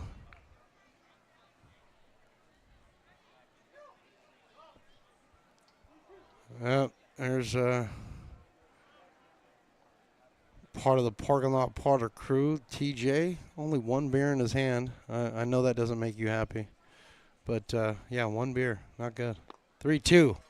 Swing and strike 3. Chamberlain able to hold on to that one. Second out of the inning. So Liam Golden gets his first strikeout. Second out of the top of the fourth. And that's going to bring up number 3, Dylan Drake. 1 for 2 tonight with also a hit by pitch. Left-handed batter from Sac City. He's in there, DHing tonight, and he's ready to roll. So is Liam Golden. Here's the pitch. This one is fouled out to the left. That's going to get out of play. Over into the Lincoln Little League fields.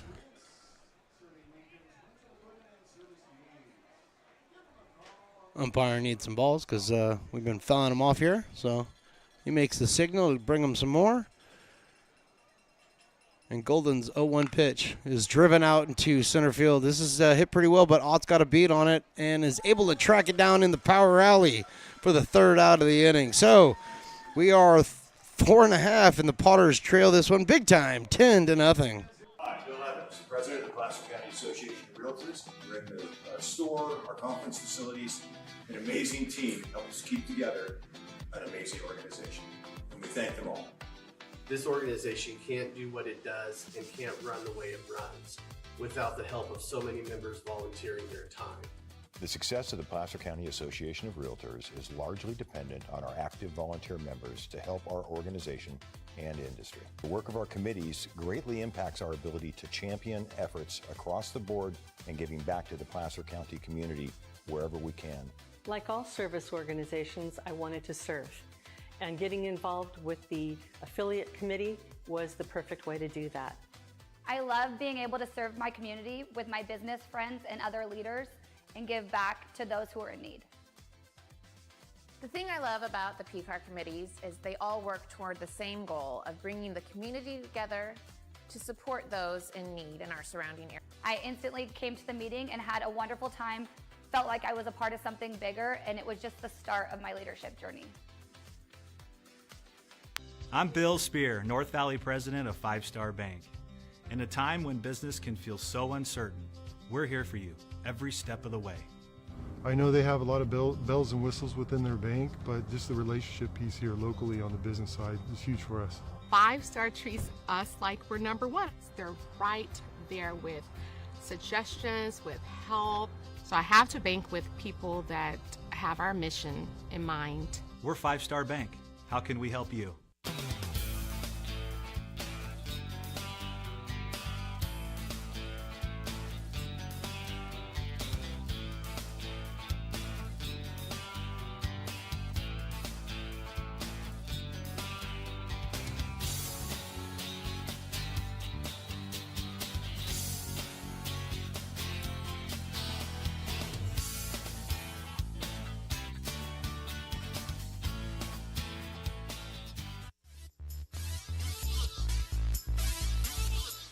Bottom of the 4th inning here from McBean Stadium. Potters are trailing this one double digits. It's a bit scary, 10-0 here from the Bean.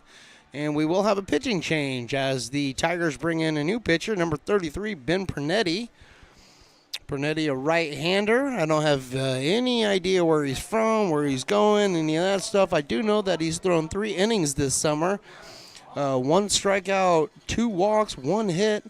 No ERA so far. So Ben Pernetti takes the mound, and he's going to face Brett Ott, Trey Furry, and Quincy Marlboro, and Brett Ott fouls the first one out of play.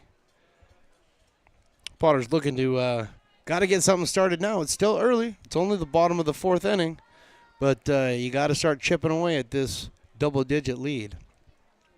And it starts right here with Brett Ott, who had a single his first at-bat. Next pitch taken low and inside or outside. Either way, it's a ball. 1 ball and 1 strike.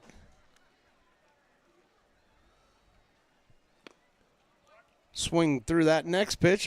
Breaking. I'm not really sure. Not really sure if that was a slide piece or breaking ball. Either way, swung through that one. 1 ball and 2 strikes.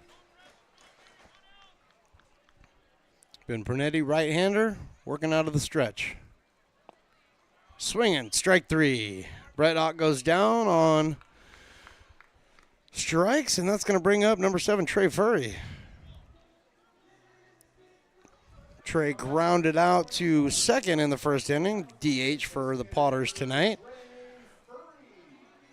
Folsom, California product is coming in batting .556. Right-hander. Plays a lot of third base, I know, but has been playing a lot of the outfield recently. And takes that first pitch on the inside corner for a strike. 87 miles an hour. Quincy Marlboro on deck. Right now, Furry versus Pernetti. And this one is hit out into right field. Backing up a little bit is Christensen, and he's able to camp underneath it for the second out of the bottom of the 4th, and that's going to bring up Quincy Marlboro.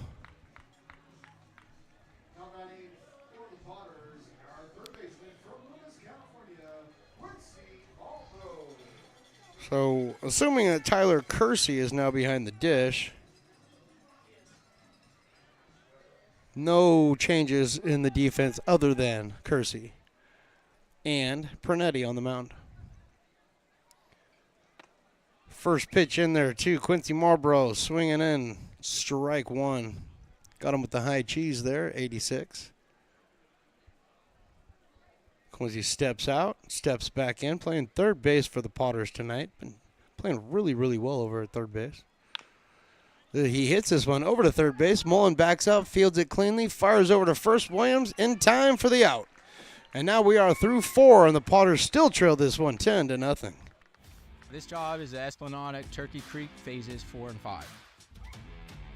Our scope of work for this project is full scope, so we've got all the underground, all the joint trench, and all the top side included with it. We are putting in sewer pipe, manholes. We're not doing services yet. We go through and do all the main line, and then we come back and do all the services after that. I would say this project right here, the one we're working on, is probably about a 2-month project. It's very costly to the developer, so beating the schedule is very important, more important than most projects. It's got a lot of groundwater, so we've got an extensive groundwater pump system in place. It's just cool to be a part of the built environment and know that for the next 100 years that people are going to use and enjoy what we've created here today.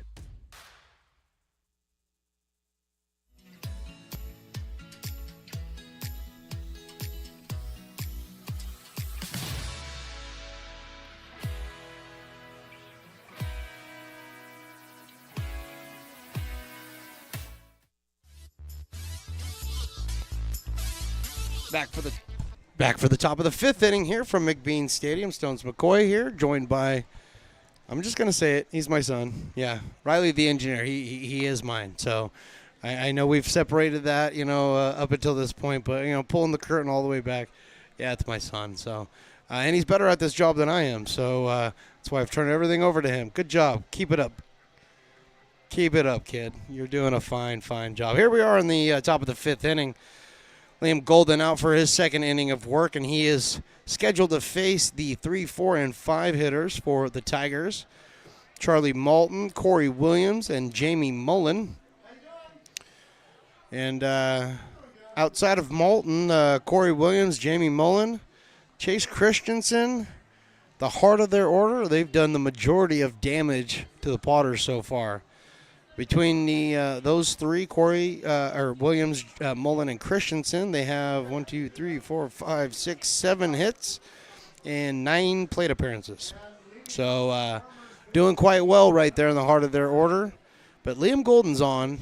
He's here to neutralize the Tigers. Golden out of the windup for his first pitch. High and outside for a ball. So we got the Farmers' 5th happening right here. Charlie Malton, he's on the hook, man. If Charlie can strike out here, you get a big old discount on Farmers. So I know everybody's rooting for it. I don't hear anybody rooting yet. They got to get these things out. We got to make some noise, There we go. See, I do it and I get it going. I know how to work this. I also know the last strike guy. Next pitch from Liam Golden is low and outside for ball 3. So we've got a lot of work to do here if we're going to get a strikeout and get that discount. But I think we can do it. Oh, fly out will work? Yeah. Caught stealing will work. Yes, these are all correct. And instead, it's a 4-pitch walk, and so now we're going to have to catch up stealing because that's the only other way we can get discounts. And everybody here wants discounts, trust me, especially on the beers. So, but there's some actually really good merchandise discounts right now downstairs. I understand all the hats currently are 10% off down there. And then I believe there's like some 20% off for the shirts. That's what it was. So, yeah, if you're here, go down and get that. Malton on 4 pitches walks, brings up Corey Williams. First pitch to him is in there for a strike. Forcing Liam Golden to go back to the stretch.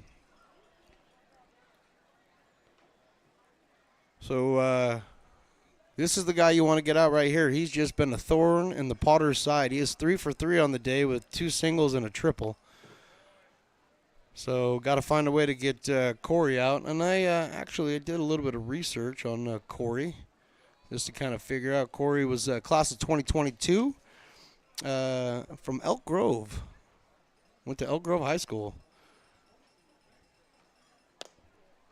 Next pitch to Williams misses somewhere for a ball. 2 balls and 1 strike.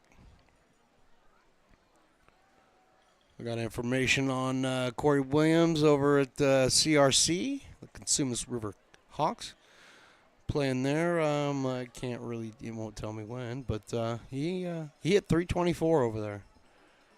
27 RBIs.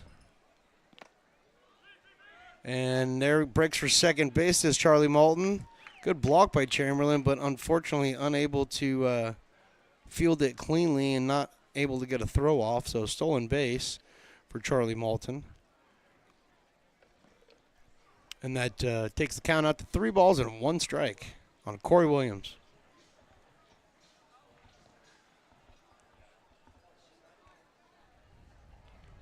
So at least I got some information on Corey.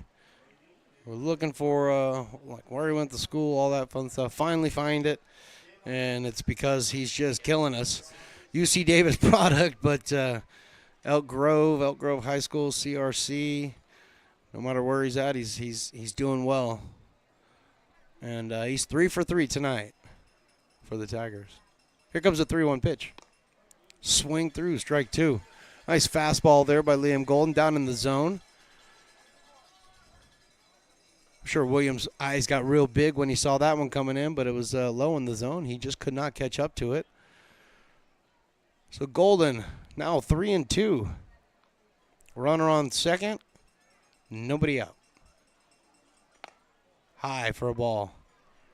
So second walk of the inning issued by Liam Golden. And knowing the skip, Tyler Robinson, the way I do, I know that's really not setting well with him. Free passes are not something he likes to give up, not at all. So I'm sure that's got him going a little bit. We had some activity out there in the Potters bullpen. And Cole Dillon. And Caius Gargett. So they were both out there warming up. First pitch in there to Jamie Mullen. Inside for a ball. Mullen, another thorn in the side of the Potters tonight. He's been on base 3 times. He's 2 for 2. 2 singles, 1 RBI, and a walk. Here comes the 1-0 pitch. Runners are both taken off. Throw it on to third base. It should be in time, and it is not in time. That looked like that ball was there, but it was not. Charlie Malton able to steal third base on that play. Corey Williams heads over to second base. So dual stolen bases there. And a 1-1 count on Jamie Mullen. Golden's 1-1 pitch right there for a strike. 1 ball and 2 strikes now.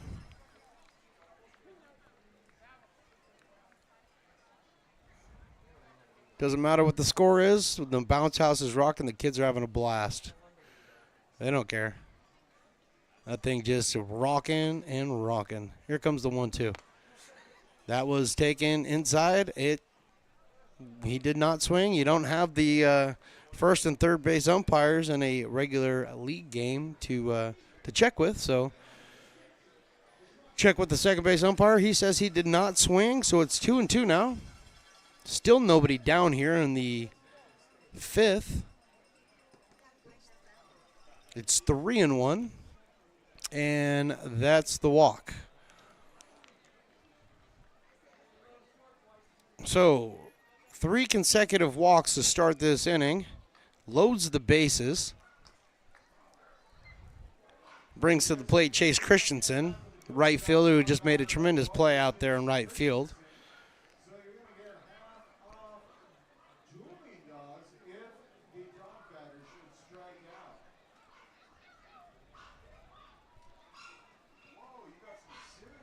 So playing with fire here are the Potters. We're here in the 5th inning, and they trail 10-0.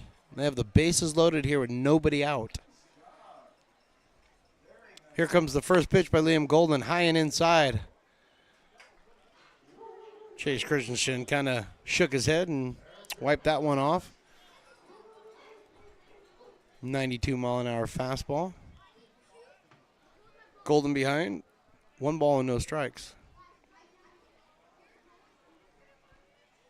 Nice break and pitch in there for a strike. 1-1 to even up the count.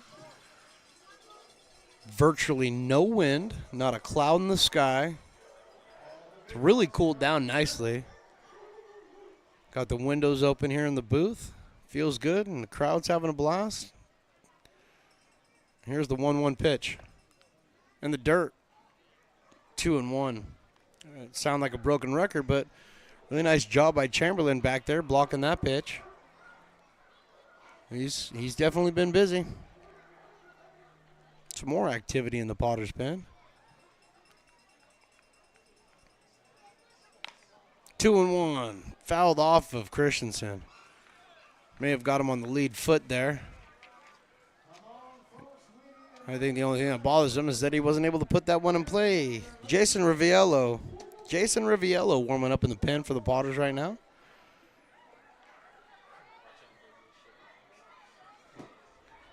Jessup University. Right now, Liam Golden 2-2. Here it is.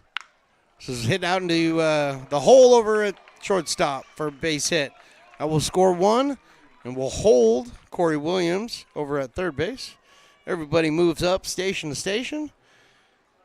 Chase Christensen with his 3rd hit of the afternoon, evening, if you will, and another RBI. And that pushes the score to 11-1.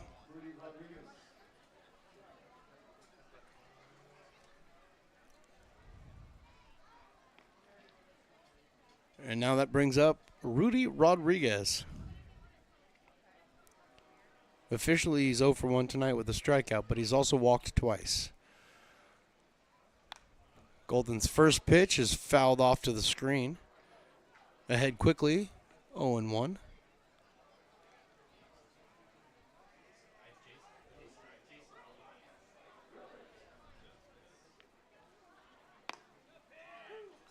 Quickly 0-2. Fastball on the outside part of the plate. So you go work that inside, and then you work it outside. Quickly ahead. No balls and 2 strikes on Liam Golden. Here's that 0-2 pitch. Swung through, not able to be held on by Chamberlain behind the dish. Otherwise, that would have been a swing and strike 3. However, it got a piece of his finger. Looks like he's all right. He's going to shake that off. It's always tough as a catcher. You have that one exposed hand, man, and you never know where you should put it. And wherever you put it, always gets hit. There's a shot over to third base. It bounces off the third baseman over to Lavigny at shortstop. Everybody moves up 1 base. And looking for a ruling on that. And I'm pretty sure I know what that ruling is going to be. I'm pretty sure that's a single.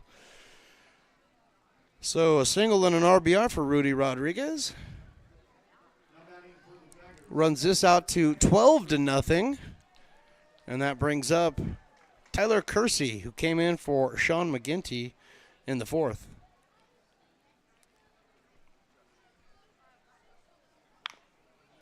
Fouls this one on over to the Potters dugout.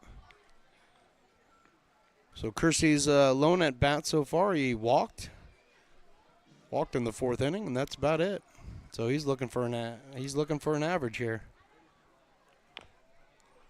Next one he sees, he fouls off to the other side. So he's trying to hit the Potters dugout, then he hits his own dugout. If I was his coach, I'm saying straighten it out. In between those 2 points, it's perfect. Golden ahead, 0-2. Still nobody out here in the bottom of the 5th. Or top of the 5th, excuse me. Ooh, I give it a whole extra half inning. Fouled off over to the right, off the screen again.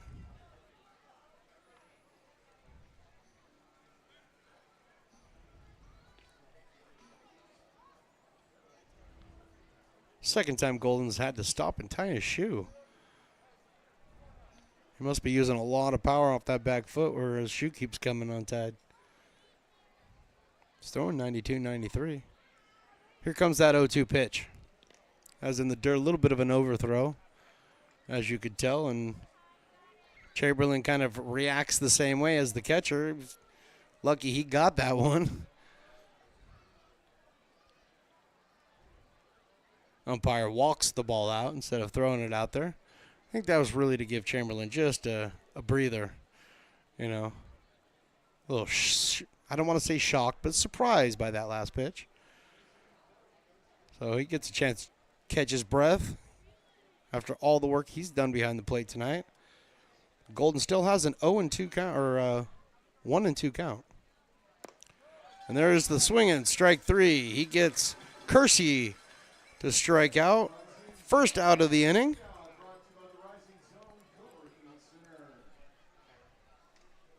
And looks like we're going to have a meeting at the mound. So when we meet at the mound, we meet here in the studio and we step away for a break. So right now, the Potters trail this one 12-0.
American River College is a top-tier community college sports program that provides student athletes with the opportunity to thrive both athletically and academically.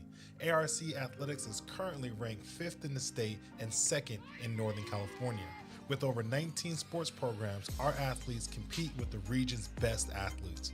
Our diverse and dedicated coaching staff helps athletes develop the skills necessary to compete at the next level. Start your community college athletics journey with us. American River College, Sacramento's best athletic program. Go Beavers.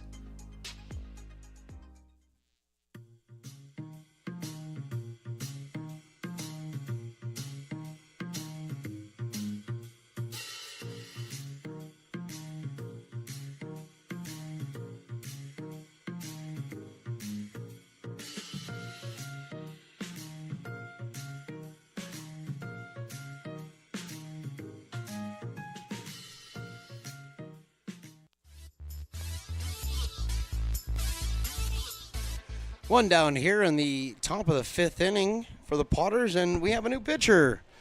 We have intern. It's just weird to say it because I've done this myself. We have intern turned right-handed pitcher taking the mound, Jason Riviello. Second time he's taken the mound for the Potters this season. Comes in firing heat, 88-mile-an-hour fastball right in there for a strike. So no balls and one strike to Christian Smith. Liam Golden's night is done, and we'll go over his line here in a few minutes. Riviello's next pitch is high and outside for a ball, 1-1. Golden went a full inning, gave up 2 hits, also 2 runs, both earned, 3 walks, and 2 strikeouts. Next pitch by Riviello, strike. Fastball right down the middle, 87 miles an hour. So he's ahead, 1 ball and 2 strikes. So Jason used to sit up here, and I believe he was on the intern rankings list. But can you be on the intern's ranking list? That's a ball, 2-2. Can you be on the rankings list and also be a player? I don't think that's. I think that eliminates him immediately from the intern rankings list, doesn't it? Oh, see, now you guys are going the other direction, but I think it eliminates. Now you're a legend. You can't be an intern and a legend. I'm just sorry. I'm sorry. It doesn't have 2-2 fouled off to the screen. I mean, I'm not, I'll sit up here and argue it off, when we're not on, but I'm just telling you. Because once you've donned the Potter uniform, you become a legend. You can't be a legend and an intern. I'm sorry. It's just not happening. You become a legendary intern, maybe. Riviello's next pitch is hit over to second base. Andrew over to second for one. On to first. Chamizo's stretch, unable to get him at first. So that'll allow a run to score. Corey Williams comes in. Corey Williams already came in. Jimmy Mullen comes in. And the fielder's choice gets Rudy Rodriguez at second base. And now that has runners on first and third, which should be Chase Christensen over there at third. Christian Smith at first and 2 down. First pitch to Joe McGee. Taking in there for a strike, 87 miles an hour. So Jason's sitting right around 87 with the fastball. A little inside with that one, 1-1. Jason wearing the number 36, pitches from the third base side of the rubber. So he likes to utilize the outside in movement to lefties. And here's a pop fly out into left field that looks like it's going to get out of play, and it does, right into the grassy knoll. And 18 kids converge on it, and one of them came out with it. So that's good. And nobody hurt. So that worked out well. Riviello now ahead in the count, 1 ball and 2 strikes. 2 down here in the top of the 5th inning. Potter's trying to get out of this. No more damage. 13-0 they currently trail. And Riviello throws a wild pitch in there. Unfortunately, that allows Chase Christensen to score.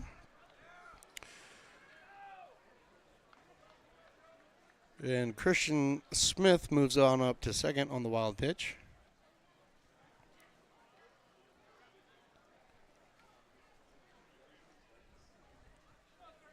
So I'm going to stop counting wild pitches because I don't think they count anymore. So we'll just pretend like that never happened. Here comes the 2-2 pitch from Jason Riviello. That looked like that might have caught the corner, and it did not. Just a little bit outside to run this count full. The conditions are just about perfect to play baseball now. The sun is pretty much gone. Center field, a little bit of sun left, but that's just about it. So it's time for the Potters to start putting up runs. They got to get out of this one right here, though. 3-2, got him to swing. Chamberlain steps over, fires it down to Chamizo, and they get out of the inning, but not before 4 more runs score, and the Potters trail this one 14-0. When it comes to your home's maintenance and repairs, Jeffers Resource Group has you covered. Our handyman services offer a comprehensive range of expertise, from minor carpentry to drywall, electrical and flooring for property managers, landlords, and renters alike. We ensure that every job is completed to the highest standards, so you can have peace of mind. Contact us today to discover how Jeffers Resource Group can help keep your home in top shape.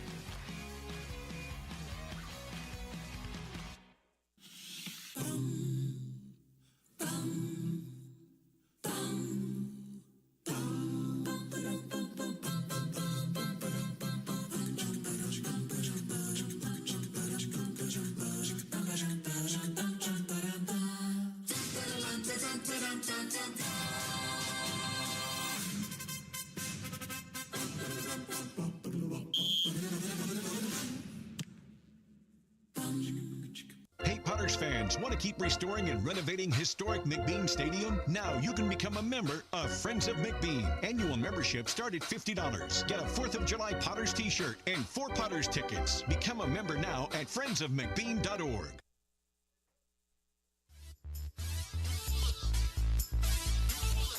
Back for the bottom of the 5th inning here from McBean Stadium, and the Piper dance-off. The contest is kicked off, and we got 10, 12 kids down there. They're jamming. They're rocking out. Piper's got moves from about 6 different decades, and he's throwing them all together all at once. He's not really sure what he's doing. Now he's shaking his tail feathers. Nobody asked him to do that. In fact, I think that should be banned here in the stadium. I don't think he should be allowed to do that, especially with the kids around. That's not a good thing. But he's going to have to choose now. Who is it? Pick a winner. He picked a winner. The smallest one there. He picked the smallest one there. Yes, we have a winner. Good job, kid. And I think he wins a hat. Is that right? Yeah, he wins a hat. So get that kid the smallest hat you've ever seen. Here in the bottom of the 5th inning, Zach Chamizo, Drew Andrews, Tyler Antwine to get us going against Ben Pernetti. And Pernetti fires his first pitch outside for a ball. 1 ball and no strikes. Chamizo 1 for 1 and 1 for 2 as he lines that one to the first baseman. Line drive to first baseman for the first out. Williams didn't really have to move much, just kind of leaned over to the right, stuck his glove out there, and the ball found him. Now it's going to bring up Drew Andrews. Potters trailed this one a lot to nothing. I think that's how we'll address it from this point forward until we start putting runs on the board. It's a lot to nothing. Drew Andrews pops this one up in the infield. Rodriguez camped underneath it for the second out of the inning. So I believe about 3 or 4 pitches so far and 2 outs. Quick way to do things around here. Going to pop out to shortstop nonetheless with 2 down here. And Tyler Antwine, the right fielder for the Lincoln Potters. Fresno State is his college of choice. In Somas, California. First pitch by Pernetti is in there for a strike. No balls and 1 strike. Pernetti's been sitting about 85, 87 with the fastball. Next one's in the dirt. Kersey, who has come on to catch for McGinty. Nice block back there. Oh, I don't need to be listening to myself while I'm actually broadcasting. Get off the socials, Stones. 1-1. This one's fouled off to the left. Over into the bullpen area where the Tigers are having way too much fun. That's the problem here is they got a good lead. They're having way too much fun. We got to change that right here. Tyler Antwine in the hole, 1 ball and 2 strikes. 2 down here in the bottom of the 5th. And a quick inning made out of that one. The Potters go down in order, and through 5, we are Potters trailing a lot to nothing.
Back here in the top of the 6th inning, the Potters trailing this one fairly big, double digits, and have yet to put a run up on the board.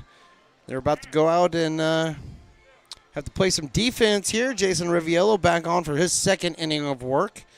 A nice clean inning when he came in for the most part. He's not responsible for any of the runs so far, so that's a solid right there. And the fact that he used to be sitting up here right next to Riley the engineer, and now he's down there donning that uniform. I mean, there's something to be said about that, you know? You give a little golf clap. Golf clap. Golf clap. Good job. Good job, Jason. Keep it up, because right now you're going to have to do some big work because you are facing Dylan Drake, Charlie Malton, and Corey Williams right here. Top of the 6th, first pitch. Take it for a ball. Dylan Drake wearing the number 3. Left-handed batter. He's been hit by a pitch. He's flown out to center field. He's struck out, and he's doubled. Officially 1 for 3 on the evening here. Riviello's next pitch is tailing outside for a ball. 2 balls and no strikes. Activity in the Tigers bullpen. Got a couple of guys up, loosening. Next pitch fouled off. Right off the backstop and right out to Riviello, who says, "No, I don't like this one. Give me another ball, please." And you know what? I'm going to have to do it. Anybody want to tell me, where's Riviello out of? Jessup? All right, perfect. I love it. He's a Jessup product. And where does he live? This is so easy. He's a Roseville Jessup guy.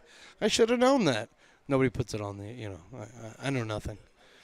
So the Roseville Jessup product, 3-1. This one is a driven out into right field. On his horses, Antoine's not going to be able to get it. It goes up to the fence.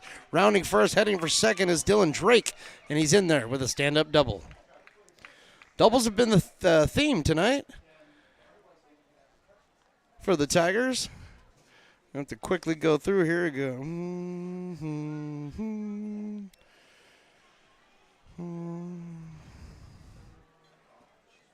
The 5th double the Tigers have hit tonight. The 5th double. And it looks like out in the bullpen. Jack Gerfan.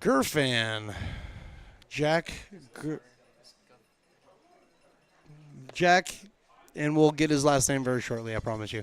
First pitch in there for a strike to Charlie Moulton.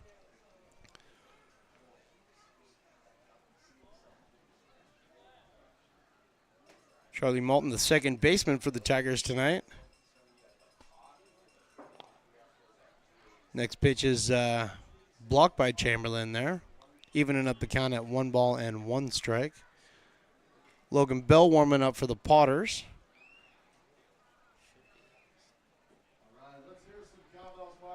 Potter legend, Logan Bell.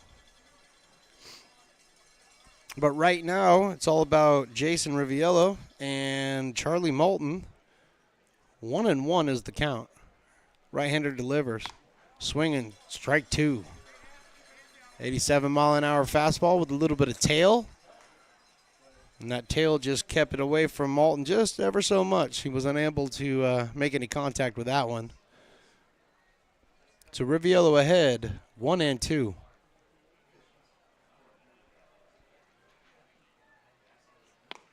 Swinging, strike 3. So Riviello gets his first strikeout of the afternoon or evening, if you will. And with 1 down here now in the top of the 6th inning, with 1 on. Product out of UC Davis, recent commit. Used to play at CRC. Corey Williams, the first baseman. First pitch to him is low and inside for a ball. A lot of milling around today. Got a huge group of preteens, if you will, on the berm out there, and they got their own baseball game going. So foul ball off to the left. Marlboro chases it, but it is out of play. 1-1 now is the count.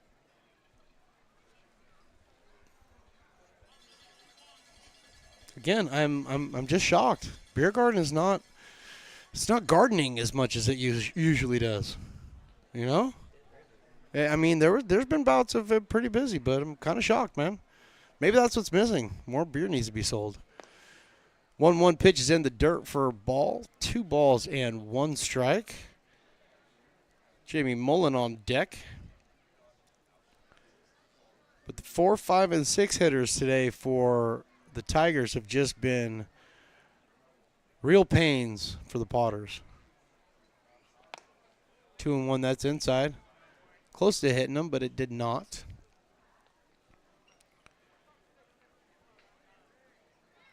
So Williams runs this count out to 3-1. Favorable count for him. Got a runner out there at second base. Something to do. So he's looking for the right pitch here to drive in a run. He saw it, but it was a little bit high. Got a foul tip on that one. Run this count full. 3 balls and 2 strikes on Corey Williams.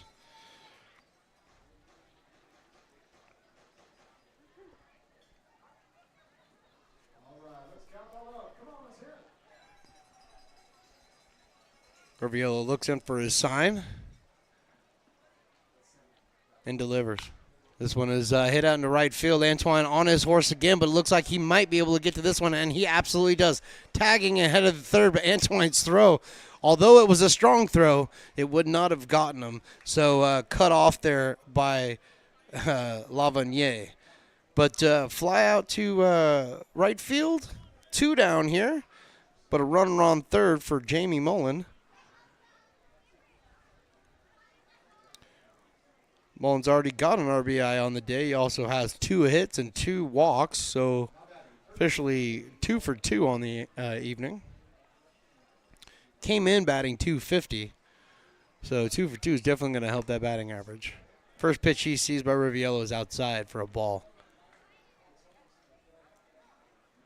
So still consistently 85 to 87 for Jason. Checking the runner at third. Next pitch he throws in there is foul tipped. And it definitely caught a piece of Chamberlain because he doubles over in a little bit of pain. But like most catchers, it only lasts for about 2 seconds, and then he pops up and says, nothing, I'm fine. I'm fine, leave me alone.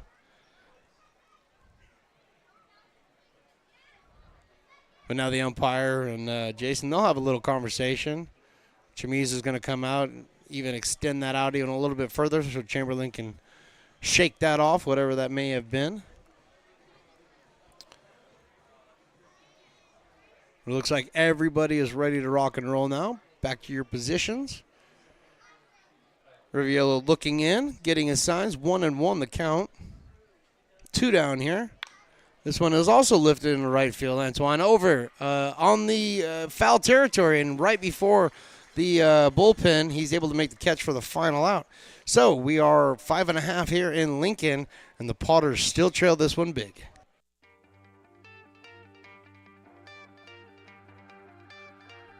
Gooseport Public House. We have sports on 10 big screen TVs, 23 beer taps with classics and crafts, a full bar with creative craft mixed drinks, live music, and most importantly, great fresh food. In downtown Roseville off Vernon Street, only 15 minutes from the ballpark. See ya at Gooseport.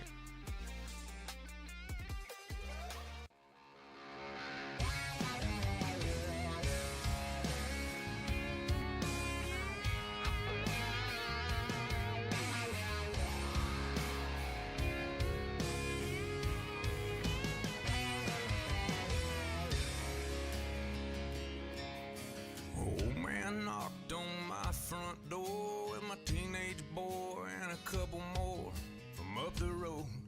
He had 'em by the collar, said he...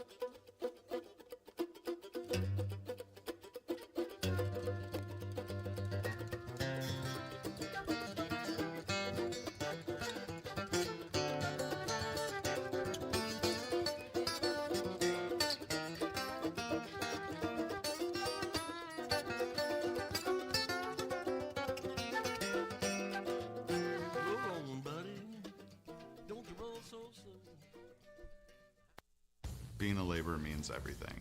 It was what took care of me when I was growing up. It's what takes care of me now. Because of President Biden and the money he's put into infrastructure, the need for our workforce to expand is out of this world. When our members are able to go to work on these big projects that are funded by Biden's economic investments, it means continued growth in their wages, in their pensions, in their health benefits. It means they're going to be able to take care of their families.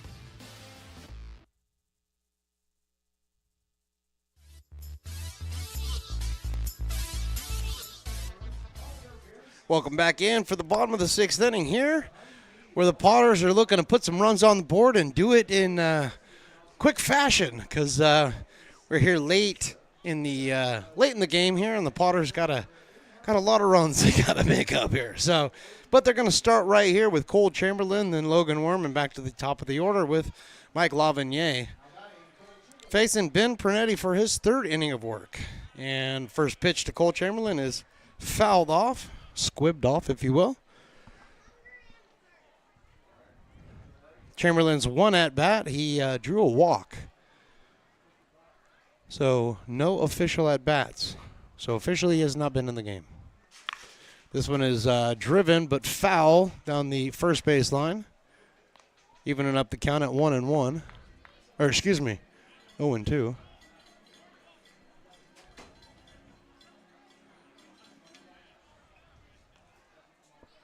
Ben Pernetti comes set and delivers. That ball is outside. So Brady Wilson, the starting pitcher for the Tigers, went 3 innings. Only gave up 2 hits, no runs. He had 2 walks and 2 Ks.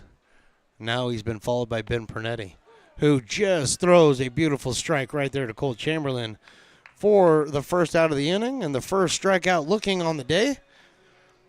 That's going to bring up number 30, Logan Worm.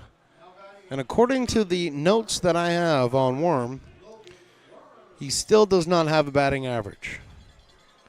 So, and he struck out in his only at-bat today. So he's looking for some numbers. And the only way to do that is get a hit right here. So first pitch to him is taken on the outside corner for a strike. Logan, the left fielder for the Potters tonight, sees his second pitch in there for a strike. No balls and 2 strikes. And most of the booth up here didn't agree with that last pitch. But I'm not going to tell the booth about anything. I'll just let it go. And the next pitch is a swinging strike 3. It hit the dirt. But Kersey steps out, throws on down to Williams to record the out, second out of the inning.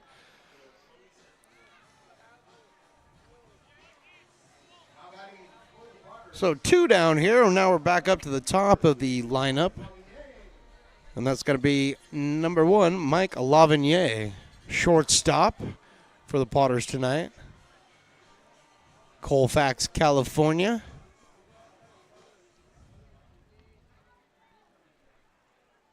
Here comes the first pitch to Lavigny, and it's on the inside for a strike. And it definitely was inside, but it definitely was not a strike.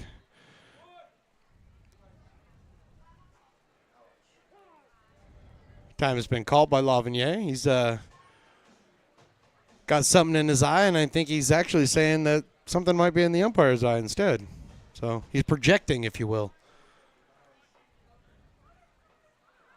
Here comes the 0-1 pitch. That looked good, but that was taken off the outside part of the plate for a ball. 1-1.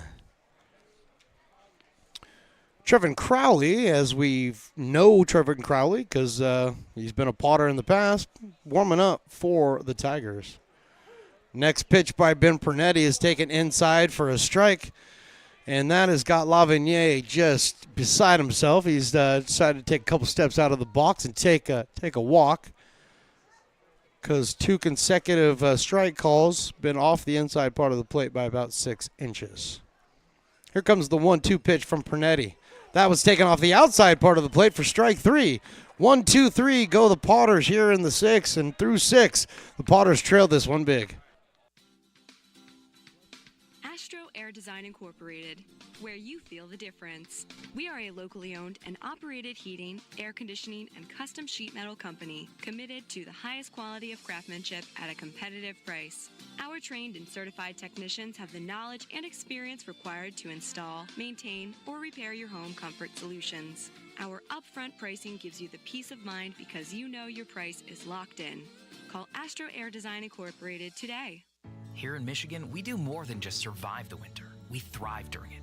You simply can't keep us away from what we love most: great times and amazing beer. The snow transforms the landscape and lays the path for adventures yet to be had. Trails ready to be explored, and freshly groomed hills ready for the first run of the day. And later, as the sun descends, it's time to unwind with great conversation and even better friends. Experience a taste of Michigan winter with Founders Brewing Company, born and brewed in Michigan.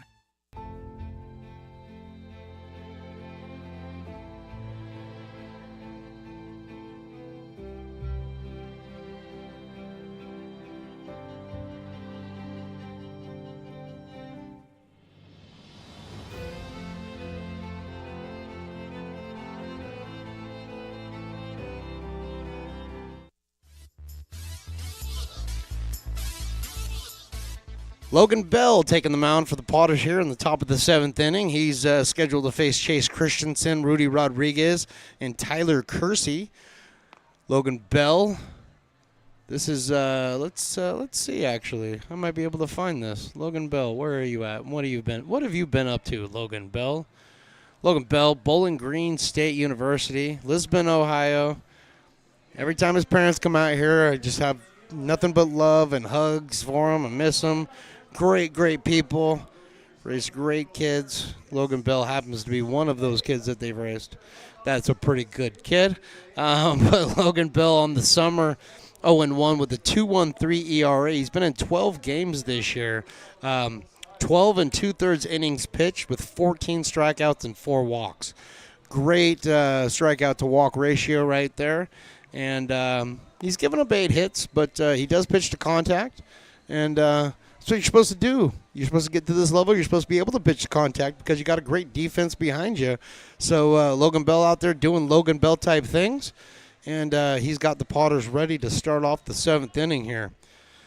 Bringing up Chase Christensen, number 10. Came into this game, the right fielder came into this game batting a really cold 125 and has done nothing but go 3 for 4 tonight with 2 doubles and a single and 2 RBIs that I can read, possibly 3. So, you can't look at the batting average necessarily on some of these guys, especially when they haven't had a lot of games played. But 2 for 3 with 2 doubles and a single, he's doing his part. So Logan Bell, right-hander, delivers the first pitch, fastball at 88 miles an hour in there for a strike. And we want dogs to be barking, and I told Riley earlier my feet hurt. He rolled his eyes at me, and then I made him look it up, and guess what? It is a saying. Ha-ha. Ha-ha-ha-ha. Ball fouled off to the left over into the Tigers dugout, 0-2. Well, I don't know, new lingo and stuff, and I'm sure you guys, the newer generation, don't know the old lingo. So, good thing we got Google. Swinging, strike 3. Logan Bell, strikeout to start the top of the 7th inning. So that just adds to his strikeout total of 14. Now he's got 15 on the season, and showing that leadership, showing that swag out there on the mound. He's definitely, again, like I said, a Potters legend, but one of the elder statesmen in that dugout and in that locker room for the Potters. And I know it's tremendously helpful for a lot of the guys there, and I'm sure Tyler Robertson really does appreciate it. Logan Bell's 1-0 pitch is driven out into the gap, gets down right in front of Ott out there. He picks it up, fires it into second base, holding Rudy Rodriguez to a single. Second single of the night for Rodriguez. 2 for 3 on the evening with 2 singles and a strikeout. Also has walked twice, but that's going to bring up Tyler Kersey, who came in to replace Sean McGinty as catcher. Didn't get any information whether anything happened to McGinty or not. I don't think it did. I don't remember him being hit with a ball or anything, but Kersey has come in and has played the last, or he's had 2 at-bats, and he's up for his 3rd. And Chamberlain is just, they're turning him into Swiss cheese back there, let me tell you. That's about the 5th time Cole's been hit with, a foul tip that's just either gotten him on the legs or the hand. And that one got him, and that one hurt.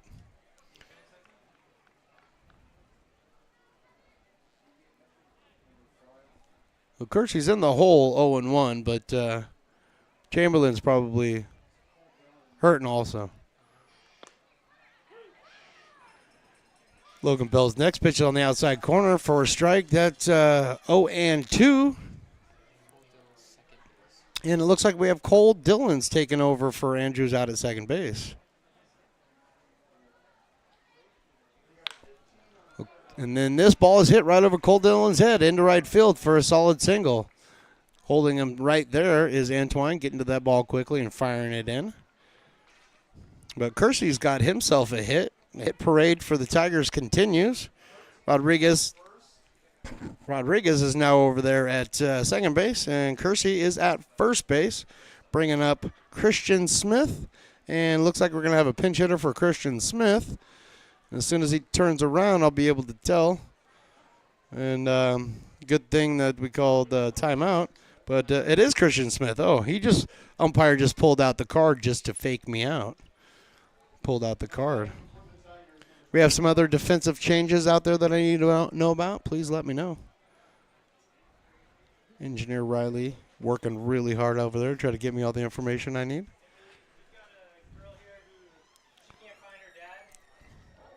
Well, thank you very much. I appreciate that. Next pitch by Logan Bell is inside for a ball to Christian Smith.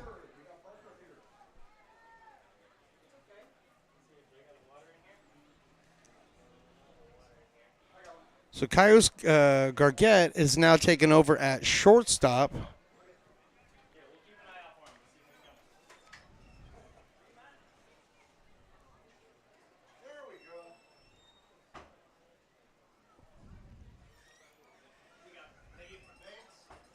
So the 2-0 pitch from Logan Bell. Here it comes. Checks the runner at second. A little low. 3-0.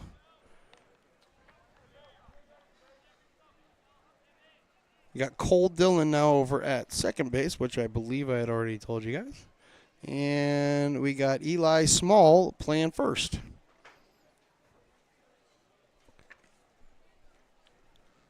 So a few changes. Chamizo is now out of the game. Andrews out of the game. Lavigny is out of the game. And that pitch is in there for a strike. 3-1. Logan Bell able to get the strike there. Christian Smith. This will be his 5th at-bat. That one's taken down low for ball 4. So, first walk issued by Logan Bell. But what that does is that does something very familiar in tonight's action, and that loads up the bases. Back to the top of the order, and Joe McGee.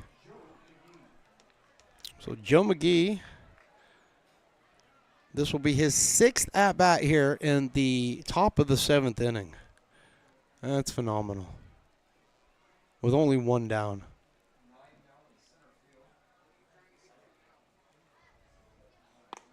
First pitch by Logan Bell is down low for a ball. So Lindbergh now is in center field.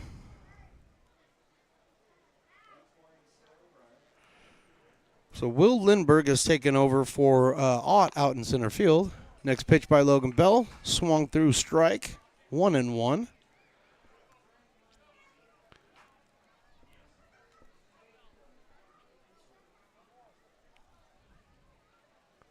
Everybody's scrambling right now to make sure that, because the wholesale changes by the Potters were made this last half inning. So we're just trying to make sure that we've got everybody out there and identified properly. As Logan Bell pours in a beautiful 87-mile-an-hour pitch for strike 2. Look at that. I've got the greatest group of guys in the business. Willie Preston coming through. That one's fouled off over to the right to the Potter's pen. So we've got Cole Chamberlain still behind the plate. And we have Small at first, Dillon at second, Gargett at shortstop, Marlboro still over at third, Worm out in left field, Lindbergh in center, and Antoine still in right. And this one is hit into left field, but this is going to be foul, not by much, but the hustle by Worm out there, he's just not able to get to it. So 1 ball, 2 strikes. Well, wholesale changes for the Potters on defense, so that means there will be lots of changes when we come up to bat, and the engineer doesn't like that because that means he's got to do a lot of work, but that's okay. He's a seasoned veteran. He can do it. But Willie Preston is the best in the business. 2-2.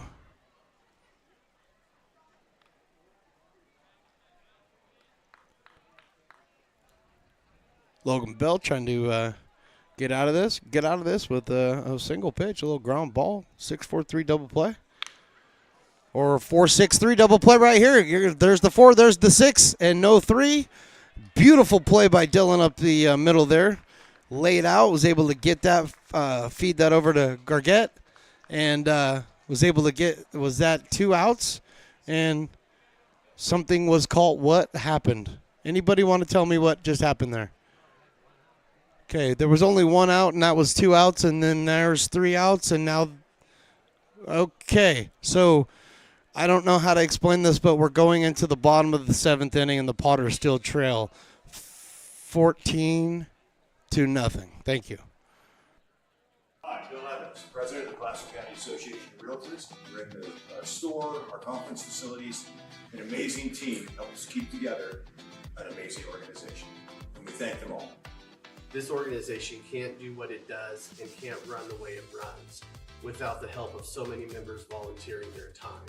The success of the Placer County Association of Realtors is largely dependent on our active volunteer members to help our organization and industry. The work of our committees greatly impacts our ability to champion efforts across the board and giving back to the Placer County community wherever we can. Like all service organizations, I wanted to serve. And getting involved with the affiliate committee was the perfect way to do that. I love being able to serve my community with my business friends and other leaders and give back to those who are in need. The thing I love about the PCAR committees is they all work toward the same goal of bringing the community together to support those in need in our surrounding area. I instantly came to the meeting and had a wonderful time, felt like I was a part of something bigger, and it was just the start of my leadership journey. I'm Bill Spear, North Valley President of 5 Star Bank. In a time when business can feel so uncertain, we're here for you every step of the way. I know they have a lot of bells and whistles within their bank, but just the relationship piece here locally on the business side is huge for us. 5 Star treats us like we're number one. They're right there with suggestions, with help. So I have to bank with people that have our mission in mind. We're 5 Star Bank. How can we help you?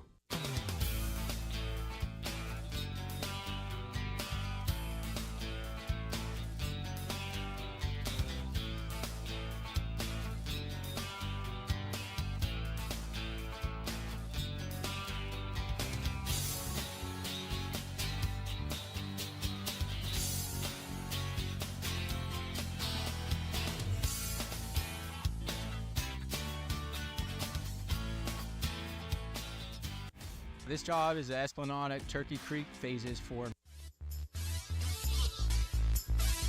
Welcome back, everybody. Here we are in the bottom of the 7th inning where the Potters are trailing big in this one. We have some changes going about, and we're going to start off right here with Will Lindberg taking his first at-bat against Ben Pernetti, who's coming in for his 4th inning of work.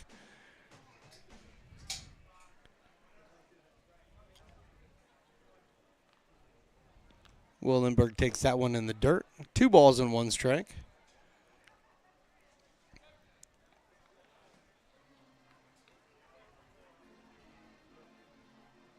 Brett Ott he had 2 at-bats. He had a single and a strikeout before Lindberg comes in and takes over for him in center field. That breaking ball spun in there nicely for a strike. 2 balls and 2 strikes now on Will Lindberg. Trey Furry on deck and Quincy Marlboro. We know that much so far. Fouled off to the screen is Will Lindberg.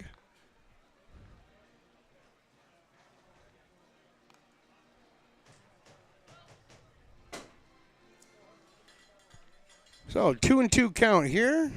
Ben Pernetti from the stretch.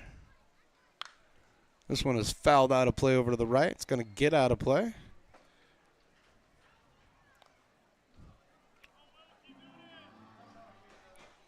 So 2-2 is the count. Nobody down here, bottom of the 7th inning.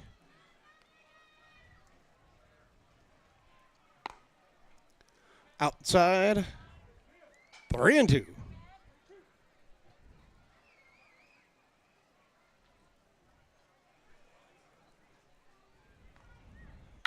And here's a shot over to third base. Gets right through him. That's going to be an error on the third baseman. As much as I don't like that, it's going to be an E5. It's going to give him first base. It's going to allow Trey Furry to come up and bat.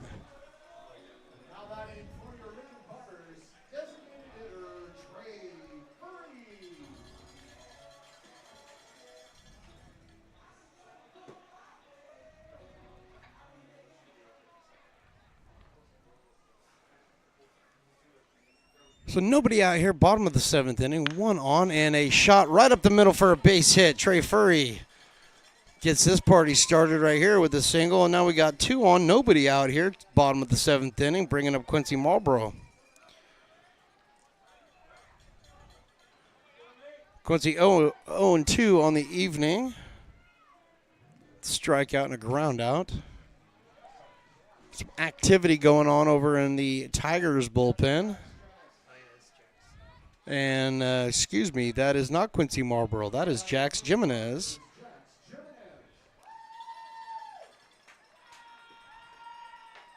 So Jax Jimenez is coming in for Quincy Marlboro.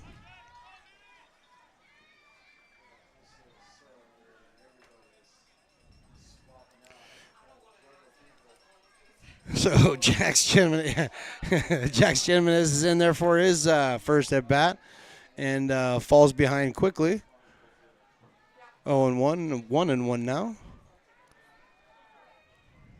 Can't trust any of the scoreboards, so I'm double checking and triple checking all the scoreboards. Pernetti's pitch swung through, strike 2. 1 ball, 2 strikes on Jax Jimenez. And the hole would be Eli Small, or on deck, excuse me, Eli Small, batting for Zach Chamizo. And there's a swinging strike. There's your first strikeout. So strikeout of Jax Jimenez, and that's going to bring up Eli Small.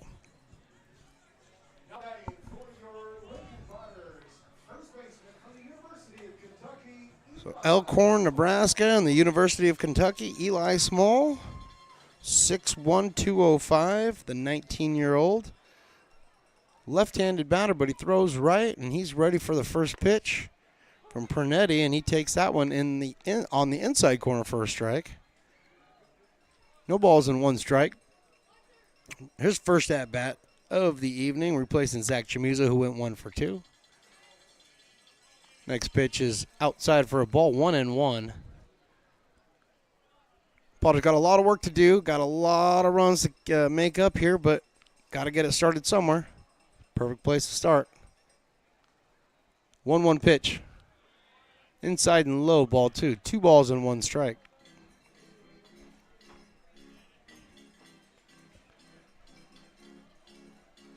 More activity out there in the Tigers bullpen.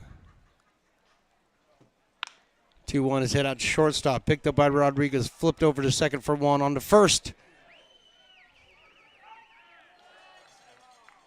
Okay, but did he call first and second out? Okay, well, he called that a 6-4-3 double play. That will end the inning for the Potters. And through 7 complete here in Lincoln, the Potters still trail this one big.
Back here in the top of the 8th inning, Logan Bell still on the mound for your Potters. Not going to be talking about the score anymore. What we're going to be talking about is what we need to do to get into the playoffs. Javi, the best in the business. You know, I got to tell you, dude, first of all, the quesadillas, you've saved my son and my life all year. So thank you very much, brother. We appreciate you so much. And I know it's not Mi Ranchito Pueblito anymore, but Mi Ranchito is still it's the place to be. So come on down to the park, get yourself some tacos, some quesadillas, or just go over and hang out with Javi because he's a good dude. $2 tacos. Get your butt over here right now, $2 tacos. So everything's going crazy here, including the score of this game, so we're going to forget about that. We're going to have fun with this. Logan Bell on the mound. He is ready to face 2, 3, and 4, Dylan Drake, Charlie Malton, and Corey Williams, and looking to shut them down and get right back onto offense. Here comes the first pitch by Logan Bell. Let's take it in there for a strike. 86 miles an hour. Good pitch by Logan Bell. Dylan Drake is this is his 6th at-bat of the evening. He is 2 for 5. 2 for 4 with a hit by pitch, correct. So 2 for 4 on the day, 2 doubles, and has scored a run, like most of the Tigers have today. 1-1. Popped out of play. It should reach the beyond the berm, and it certainly does. 1 ball and 2 strikes now. Logan Bell ahead of Drake. Charlie Malton on deck. Nope, that is not Charlie Malton. That is a pinch hitter on deck. Sean Statford. So Sean Statford on deck. Oh, was he? Nobody told us that, or told me that. So you did? Okay, cool. So there's the ground ball over to first base, picked up by Eli Small. Takes it over himself for the out. 1 away here in the top of the 8th. 3 unassisted if you're scoring at home.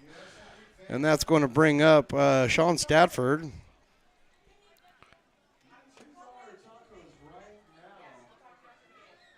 I guess Sean Statford came in the 7th inning, but he must have come in for defense. Never saw him take a bat. So his first at-bat of the evening for Charlie Malton. Logan Bell's first pitch is high and inside. Stafford backs off the plate.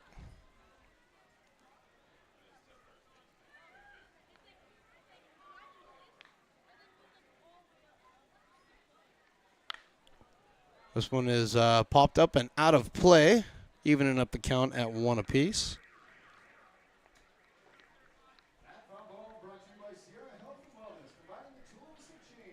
Sean Statford out of Folsom Lake College.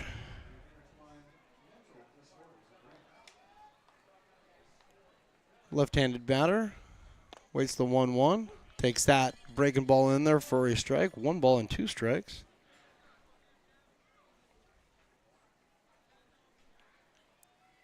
Closed off stance from the left-hand side. Yet to have an average on the season. He's had 6 plate appearances. That's his 7th. Ball gets past the catcher. He throws down to first base. Unable to complete that. So strikeout, but reaches safely at first.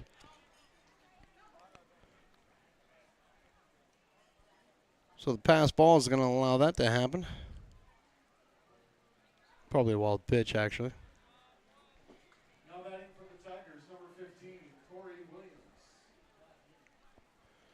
So 1 down here, runner on first base, and that's going to bring up number 15, Corey Williams, first baseman. Fouls this one off and out of play. Williams has gone 3 for 4 tonight with 2 runs scored. Walk and a fly out. The only batting average I could find on him was his CRC, last CRC season, and that was a .324 average. So he's definitely a hitter. But that second pitch thrown in there by Logan Bell catches the inside part of the plate for strike 2. Quickly ahead, 0-2 is Logan Bell on Corey Williams. On deck, Jamie Mullen, I believe. The 0-2 pitch. And just stood there, watched it go by for strike 3. So 2 down here in the top of the 8th. Logan Bell pushing right now. And number 21, Jamie Mullen. So no changes there. Mullen's stepped back in, and you really don't want to change the middle of this order. Mullen is 2 for 3 tonight with 2 singles and 3 runs scored and an RBI. The first pitch from Bell is in there for a strike. Off speed, caught Mullen kind of napping there. I think he was expecting the fastball. The 0-1. Beautiful pitch right on the outside part of the plate. Strike 2, Logan Bell ahead. So Ballantyne started this game, then Evan Oden came in, then Liam Golden, then Jason Riviello, and now Logan Bell. And a ball gets out of the bullpen. And Potter's ball boy comes running down. He gets it. And shows off his arm by firing it down to the bullpen. Future Potter legend right there. Do have some activity down in that bullpen, so once the engineer tells me, I'll let you know. But here comes the 0-2 from Logan Bell. Outside, good take from Jamie Mullen. 1-2. Jake Morrell, American River College pitcher, warming up for the Potters. But right now we got 1-2. Logan Bell fires this curveball in there. Waited on nicely by Jamie Mullen, but fouls it off out of the off to the right side into the parking lot, where the parking lot Potters would be if they were grilling up something beautiful to eat today. What was it, yesterday? Salmon? Yesterday? Is that what we had yesterday? Oh, you weren't here yesterday. That's what I had. Yeah, it was salmon yesterday. It was so good. Strike 3, swinging. Logan Bell gets out of the inning with 2 strikeouts. And we head to the bottom of the 8th inning where the Potters got a lot of work to do. American River College is a top-tier community college sports program that provides student athletes with the opportunity to thrive both athletically and academically. ARC Athletics is currently ranked 5th in the state and 2nd in Northern California. With over 19 sports programs, our athletes compete with the region's best athletes. Our diverse and dedicated coaching staff helps athletes develop the skills necessary to compete at the next level. Start your community college athletics journey with us. American River College, Sacramento's best athletic program. Go Beavers.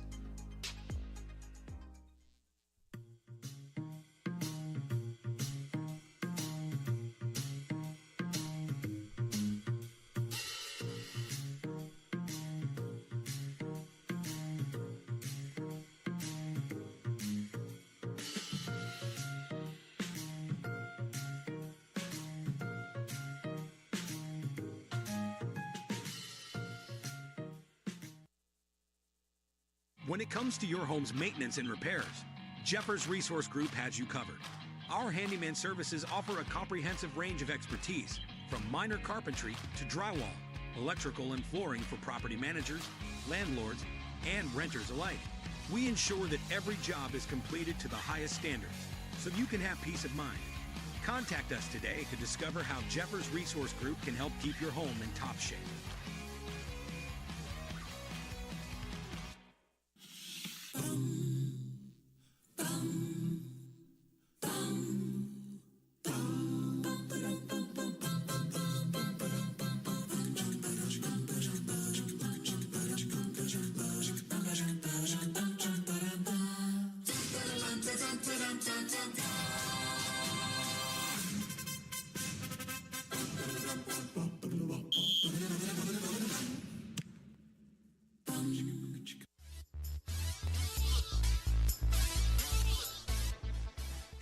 Trevin Crowley taking the mound for the CA Tigers, and if that name sounds familiar to you, it's because he used to be a Potter. That's right, Trevin Crowley, taking the mound for the Tigers to face Cole Dillon, Tyler Antwine, and Cole Chamberlain.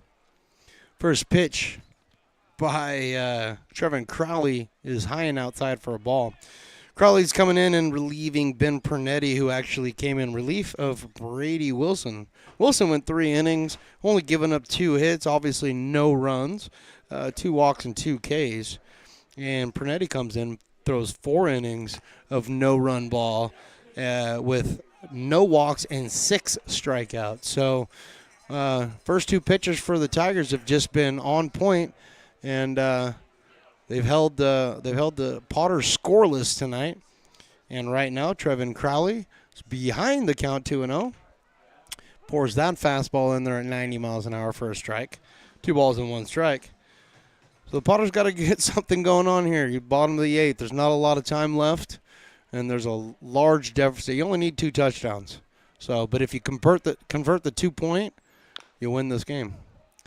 That one fouled off. Cole Dillon's potentially off his front foot. Started dancing a little bit, but that evens up the count at 2 balls and 2 strikes.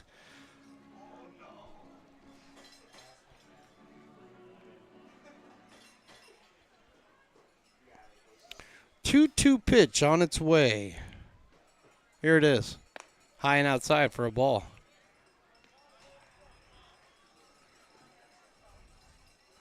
University of Arizona for Cole Dillon. 5'9", 180. 208 average on the season. He's had 77 at-bats. And this one's right back up the middle, off the back of the pitcher's mound, was able to be picked up by the shortstop out there, Rodriguez, but he just couldn't find a grip. That looked like that did everything the Potters needed it to do, and then some. Hit the backside of the pitcher's mound and just rolled beautifully right out there past second base. Rodriguez was over there. He tried, but unable to get the handle on it, and that's a single for Cole Dillon. And that's how the rally gets started. Now Tyler Antwine steps up to the plate. 0 for 2 on the evening so far. This one fouled off his hands and back to the screen. Antwine out of Fresno State. Came in tonight batting .227.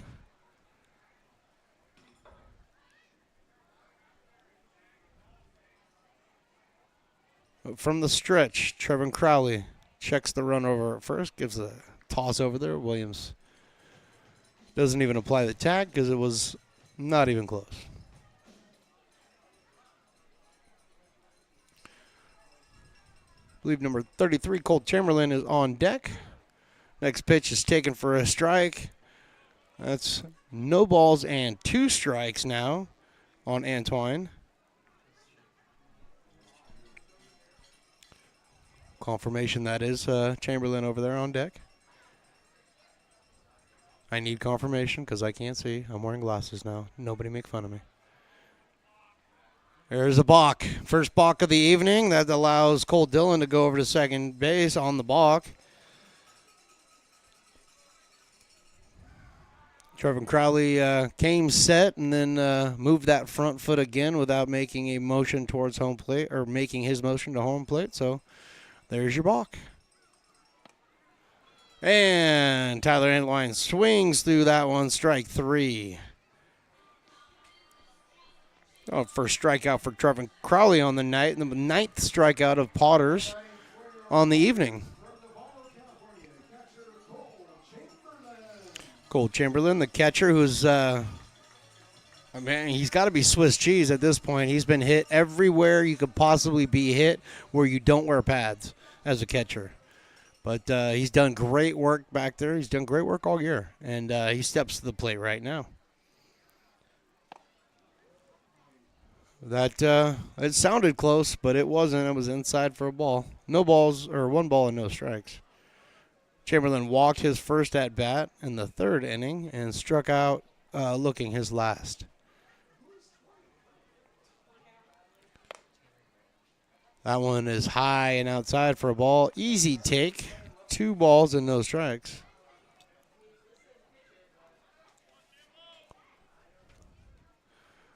We've got somebody on deck, and everybody's trying to figure out who, and it's number 20, but nobody's sure exactly what number 20's name is. Pitch is swung through for a strike by Cole Chamberlain. I'm seeing Tanner Bradley on deck. Am I correct in Tanner Bradley being on deck? Everybody thinks so, but they're not certain. What a staff. This one's fouled off the screen to the left. Maybe I'll take everything back I've said about everybody up here. You guys are all the best until you can't tell me who's on deck.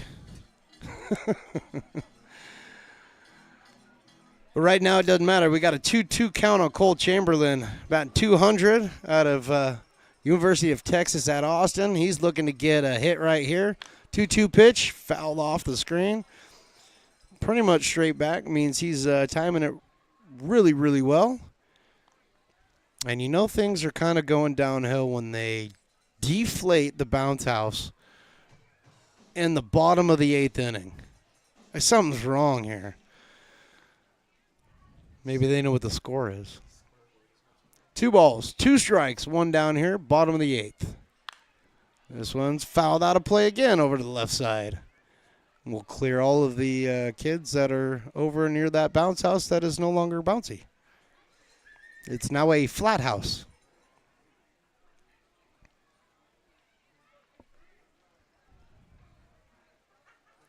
Trevin Carley set. He delivers. Swinging, strike 3. So Cole Chamberlain goes down on strikes. Second strikeout of the inning. Second strikeout for Trevin Crowley, and that's going to bring up number 20. And we're going with number 20 being Tanner Bradley. Now, Tanner Bradley is listed on everybody's list as a right-handed pitcher, so we're about to find out. Strike 1. And phone's ringing, so something tells me that's not Tanner Bradley. I'm listening. I'm listening carefully. Strike 2. Tanner Bradley is correct. We are correct for $100. Tanner Bradley has fallen quickly behind. No balls and 2 strikes. Taking over for Logan Worm out there in left field, I'm assuming. And Logan had 2 at-bats on the evening and had 2 strikeouts. Here comes the 0-2 pitch. It's down low, 1-2.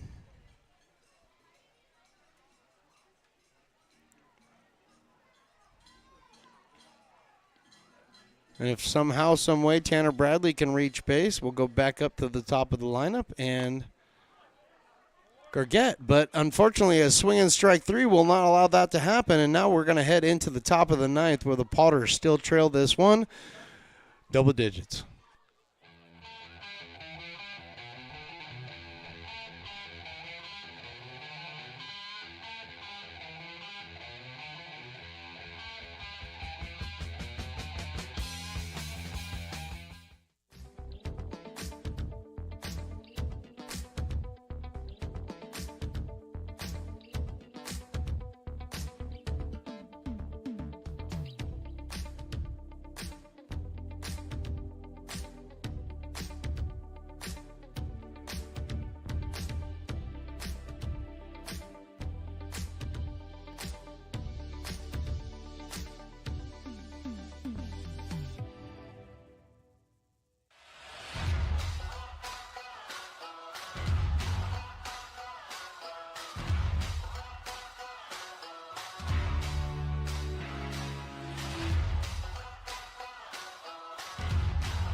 Gooseport Public House. We have sports on 10 big screen TVs, 23 beer taps with classics and crafts, a full bar with creative craft mixed drinks, live music, and most importantly, great fresh food. In downtown Roseville off Vernon Street, only 15 minutes from the ballpark. See ya at Gooseport.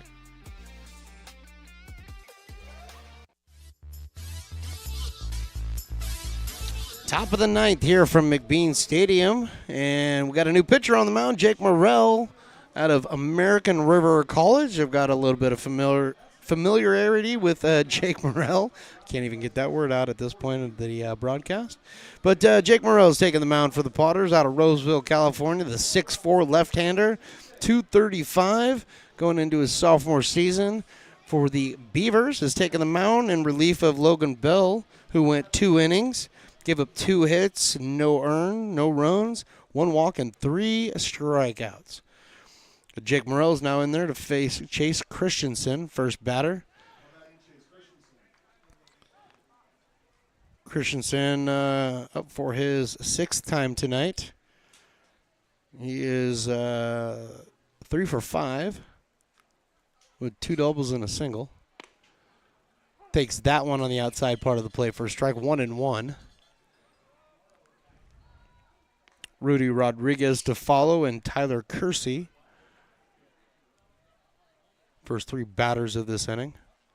Morrell fires that one in there for a strike, 84 miles an hour on the inside part of the plate. Ahead in the count, 1 ball and 2 strikes. The greatest president of baseball operations walking in front of us, Matt Lundgren. 1-2, and that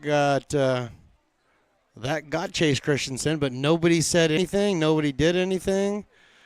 Nobody made a move that he was hit. Not even the home plate umpire didn't say a word, but they gave him first base. Hit by pitch is the call.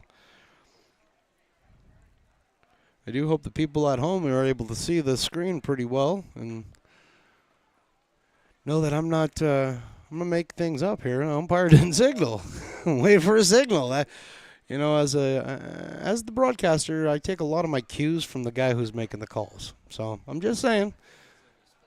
That's part of the deal. So so like a cricket.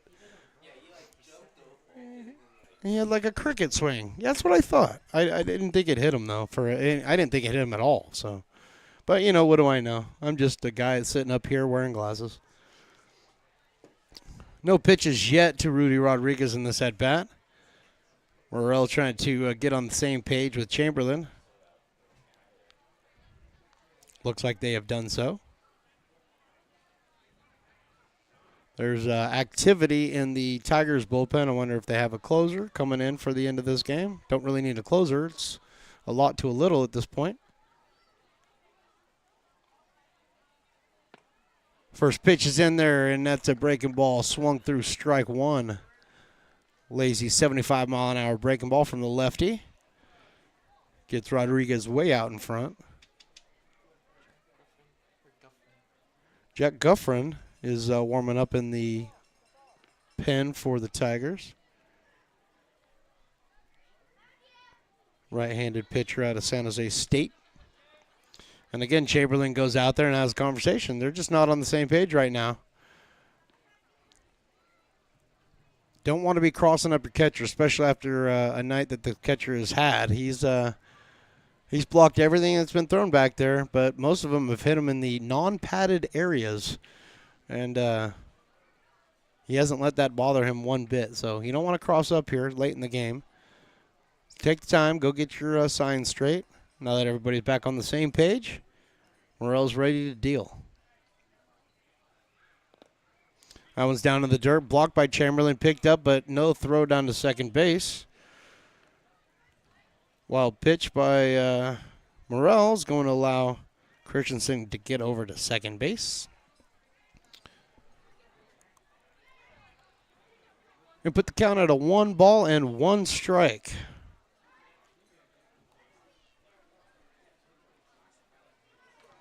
One pitch. Taken outside and low for ball 2. 50-50 raffle was pretty sweet tonight. A lot of money raised. We're all happy for that. These kids come out here and they work really hard to get that money raised. So next pitch by Morrell is right through the catcher's legs, allowing Christensen to get over to third base. Kind of hard to put a pass ball on that one, but I'm not sure how else you'd score that. With the work that Chamberlain's done tonight, that's tough, but definitely pass ball. 3-1. Jake Morrell fires that one in there, just off the plate for ball 4.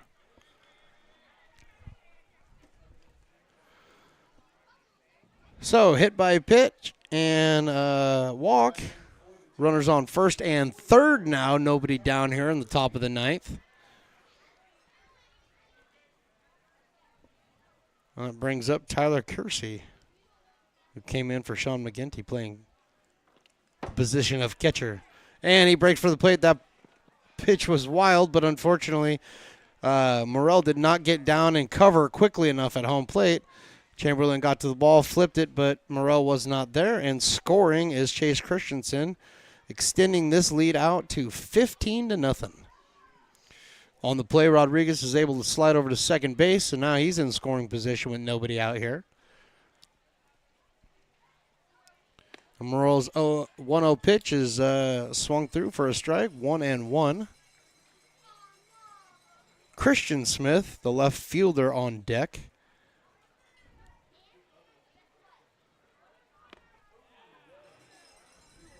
And although that ball looked like it almost got him, he swung at it, and that's a strike. So favor in Morrell's camp there. 1 ball and 2 strikes now. Got him all twisted up. This one is popped out of play to the right side. It's going to go right into the kiln area. The VIP section. And like most VIPs, it's, the VIP section's it's cleared out now because VIPs, they come a little late and they leave a little early, right? Like, that's how it works, right? That's what you're allowed to do as a VIP. Here's the 1-2. Again, shot down over into the Potters dugout, and 16,000 Potters come scrambling out. And only one of them goes to get it. And who was that? That was Ryan Baker. Ryan Baker's the only one who's like, yeah, I'll go get it. Here's the 1-2 pitch. Right back up the middle for a base hit. Into center field, Will Lindbergh picks it up, and, of course, they're going to hold runners now at this point. You've got a sizable lead, so you don't really need to tack those on there. So a single for Tyler Kersey moves Rodriguez over to third, and still nobody out here, one out here. And no, nobody out. I was right. Nobody out here in the top of the 9th. Scoreboard's got 1 out up there, and again, that's the reason why. That ball is blocked, kept in front of him. So a hit by pitch to lead off the inning, and then a walk, and then a single, so there wouldn't be anybody out. So we need a new scoreboard. And the moment we get a chance, yeah, there it is. Scan the QR code, hook us up. Become a member. That's what you really need. You want to be a member, okay? Jake Morrell's pitch is swung through for a strike, evening up the count at 1-1. Yeah, you want to be a member. Friends of McBean, you want to be part of our team, right? So scan the QR code, make a donation, and the more donations we get, the closer we get to getting that new scoreboard. And then I can actually look out at the field and not have to look over at my son, which I do way too frequently as it is. 2-1, inside, ball 3. Got some activity out in the Potters bullpen. Top of the 9th. Nobody out. And that one's taken for strike right on, right there on the outside.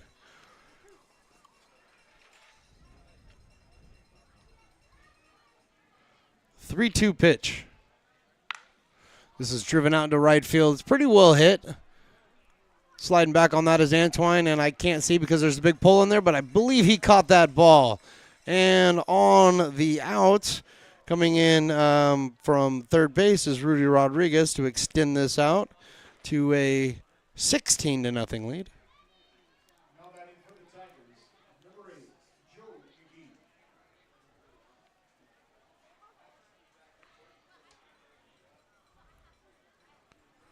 Now we're back up to the top of the order, and Joe McGee.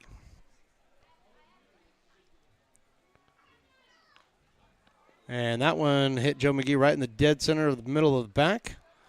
Not happy about it, but takes off all of his gear and Strong's on down to first base where he'll take his position over there. Runners at first and second now.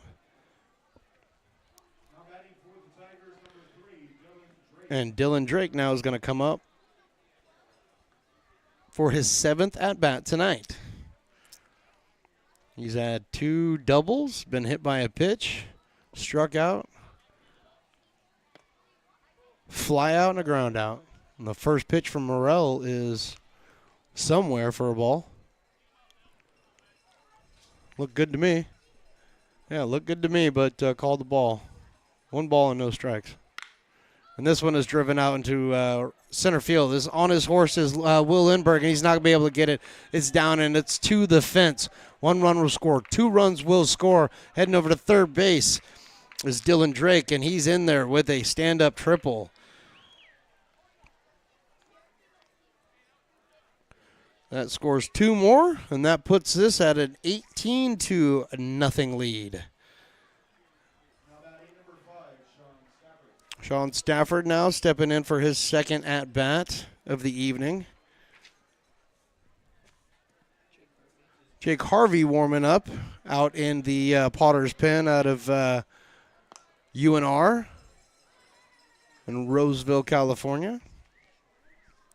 Jake Morrell's first pitch is in there for a strike.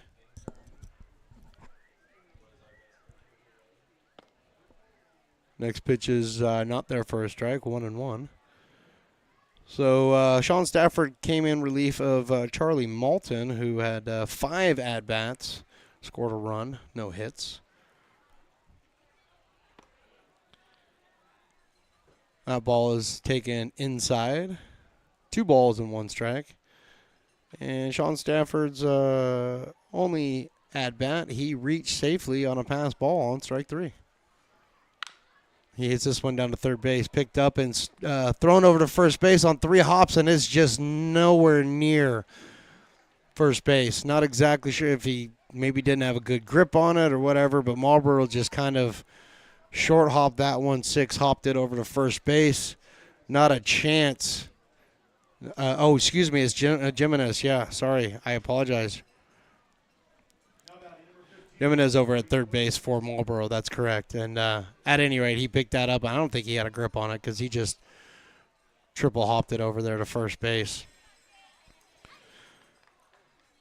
So single in there for Sean Stafford, and that's going to bring up Corey Williams. First pitch to Corey's in there for a strike.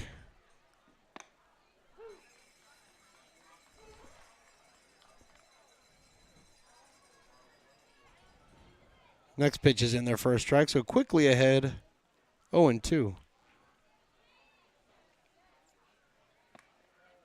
I want off the outside part of the plate. Called the ball. 1 ball and 2 strikes. So on that single, by the way, Dylan Drake was able to score, running up the score to 19-0. A 1-2 pitch is hitting the right field, but that should be out of play. And it is. Antoine cannot go get that one unless the game was over and he was allowed to walk out the gate. So everybody's reset. Sean Stafford's got his lead over at first base, but right now Morrell's focused on getting this hitter out. 1-2 pitch. Again, fouled off to the right side. 82 miles an hour from Morrell.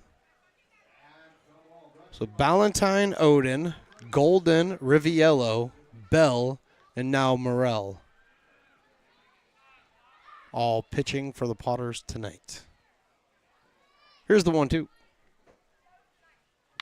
This one is hit over to shortstop and right out of the reach of Gargett and into left field for a base hit. So the Tigers have extended this inning by at least 1 more batter. Runners on first and second now, with only 1 out.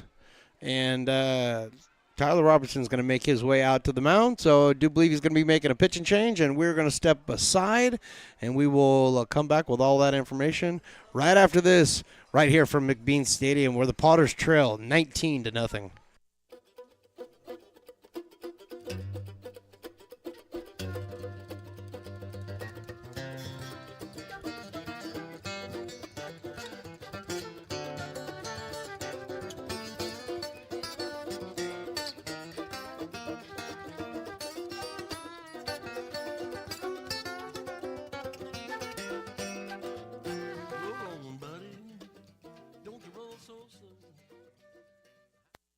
Being a laborer means everything. It was what took care of me when I was growing up. It's what takes care of me now. Because of President Biden and the money he's put into infrastructure, the need for our workforce to expand is out of this world. When our members are able to go to work on these big projects that are funded by Biden's economic investments, it means continued growth in their wages, in their pensions, in their health benefits. It means they're going to be able to take care of their families.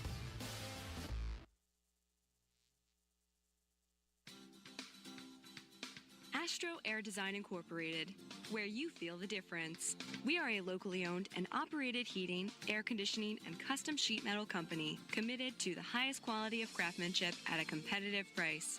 Our trained and certified technicians have the knowledge and experience required to install, maintain, or repair your home comfort solutions. Our upfront pricing gives you the peace of mind because you know your price is locked in. Call Astro Air Design Incorporated today.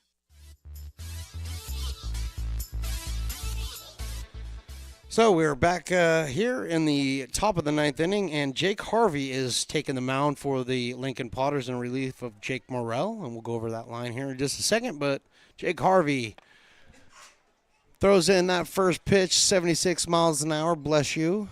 The Riley, the engineer, he's sneezing while I'm on. I mean, people are going to know. Anyway. 1 ball and no strikes. This one is hitting to right field. Antwine sliding over. He should be able to make a play on this. Is going to be near and unable to make a play. Did stay in play, but just couldn't get there fast enough. 1 ball and 1 strike. Lots of balls being hit over to the right field area tonight. And Antwine has been pretty busy over there. He's definitely getting his steps in, if you will. But right now, 1-1 is the count. Jake Harvey's up there, facing Jamie Mullen, up for his 7th at-bat tonight. Swinging strike. 1 ball and 2 strikes. Harvey's listed as a right-handed pitcher on here, but I do believe he's a position player as well, so could be the reason why you're seeing the pitches coming in the way they are. Which I thought that one was a beautiful pitch at 81 miles an hour, but called the ball. 2 balls and 2 strikes. Still only 1 down here in the top of the 9th. That one is high as well. 3-2.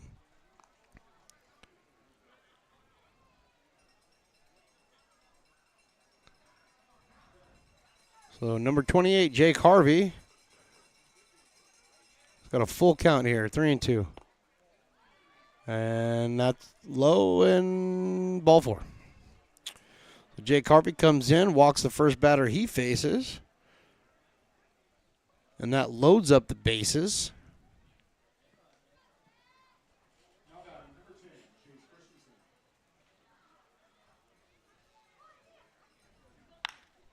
And Chase Christensen sees the first pitch that he gets, and he lines that out to second base, and that is the second out of the inning, I guess. And that's the 3rd out of the innings. Okay, that's the last out of the inning, and so the Potters are going to go into the bottom of the 9th, trailing this one 19-0.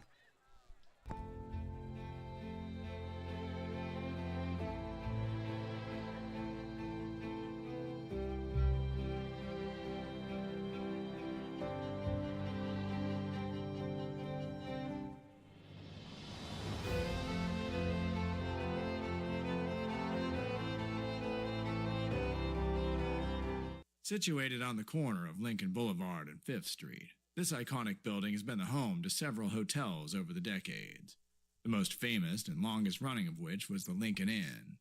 Having undergone several renovations and architectural changes, this building is the current home of Old Town Pizza, which boasts not 1 but 2 floors for your dining enjoyment, including open-air seating on the roof. Stop in for a slice today. Or stop by the Lincoln Museum to see the 300-pound cash register that used to adorn the front desk of the Lincoln Inn. For more great history, visit the Lincoln Area Archives Museum and, by appointment only, take their free walking tour of historic downtown Lincoln.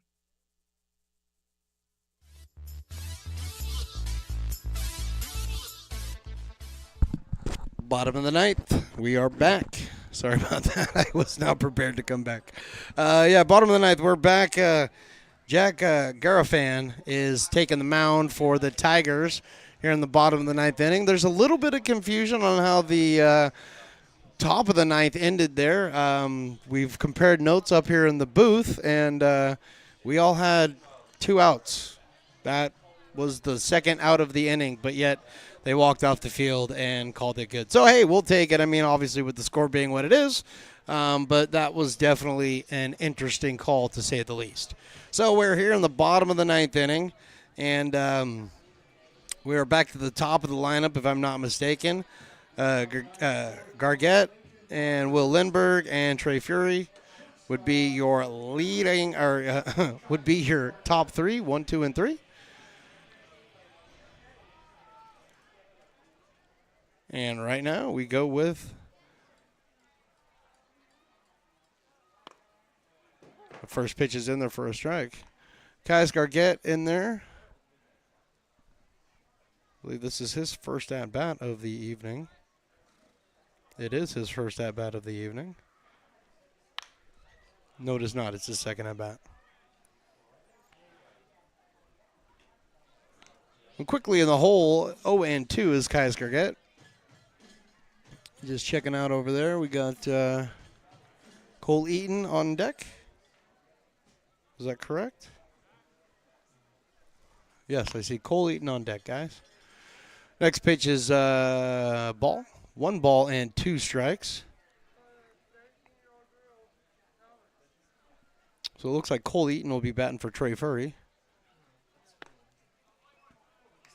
And there's a strikeout.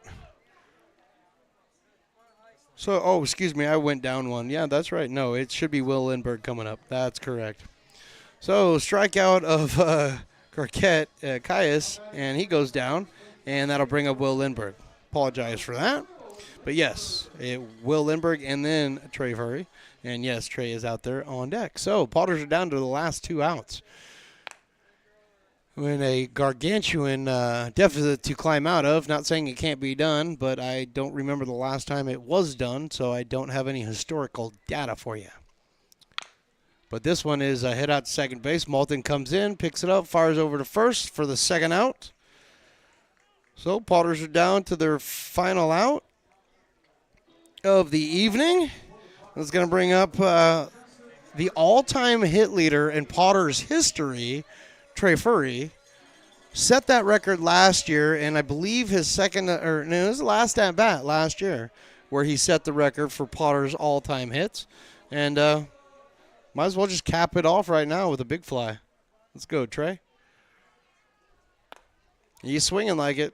Swings through that fastball for a strike. 92 miles an hour. Trevin Crowley's still out there. No, it's not. It's we've changed the pitcher, so it's Jack Guffrin. But that's okay. Don't even bother at this point. Guffrin. I knew that. Next pitch by Guffrin in there for a strike. That's 0-2. So Trey's going to take his timeout. Potters are down to the last strike.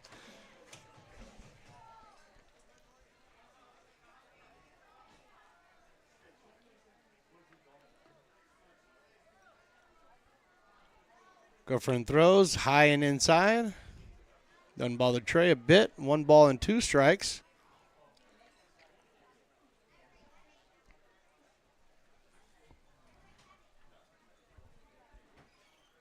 Jackson Menez is on deck if Trey can get on. Trey fouls that one straight back. 91-mile-an-hour fastball. He was on it. Just missed it. Fouls that one back off to the screen.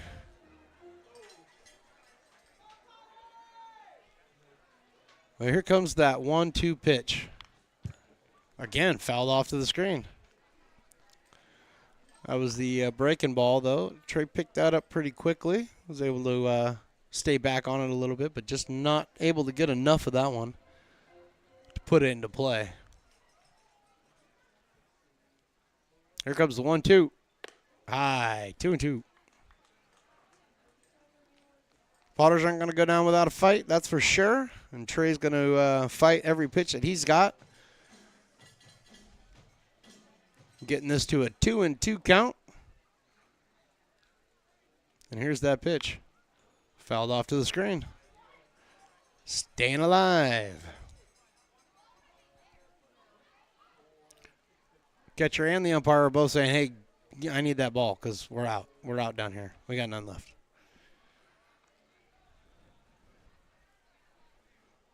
But they get the requisite baseballs. They take their positions, and everybody's ready to rock and roll. 2-2 is the count, and here comes that pitch. Swing in, strike 3, and the Potters. They lose a big one here in the Bean. Go down handily to the California Tigers. Final score 19-0.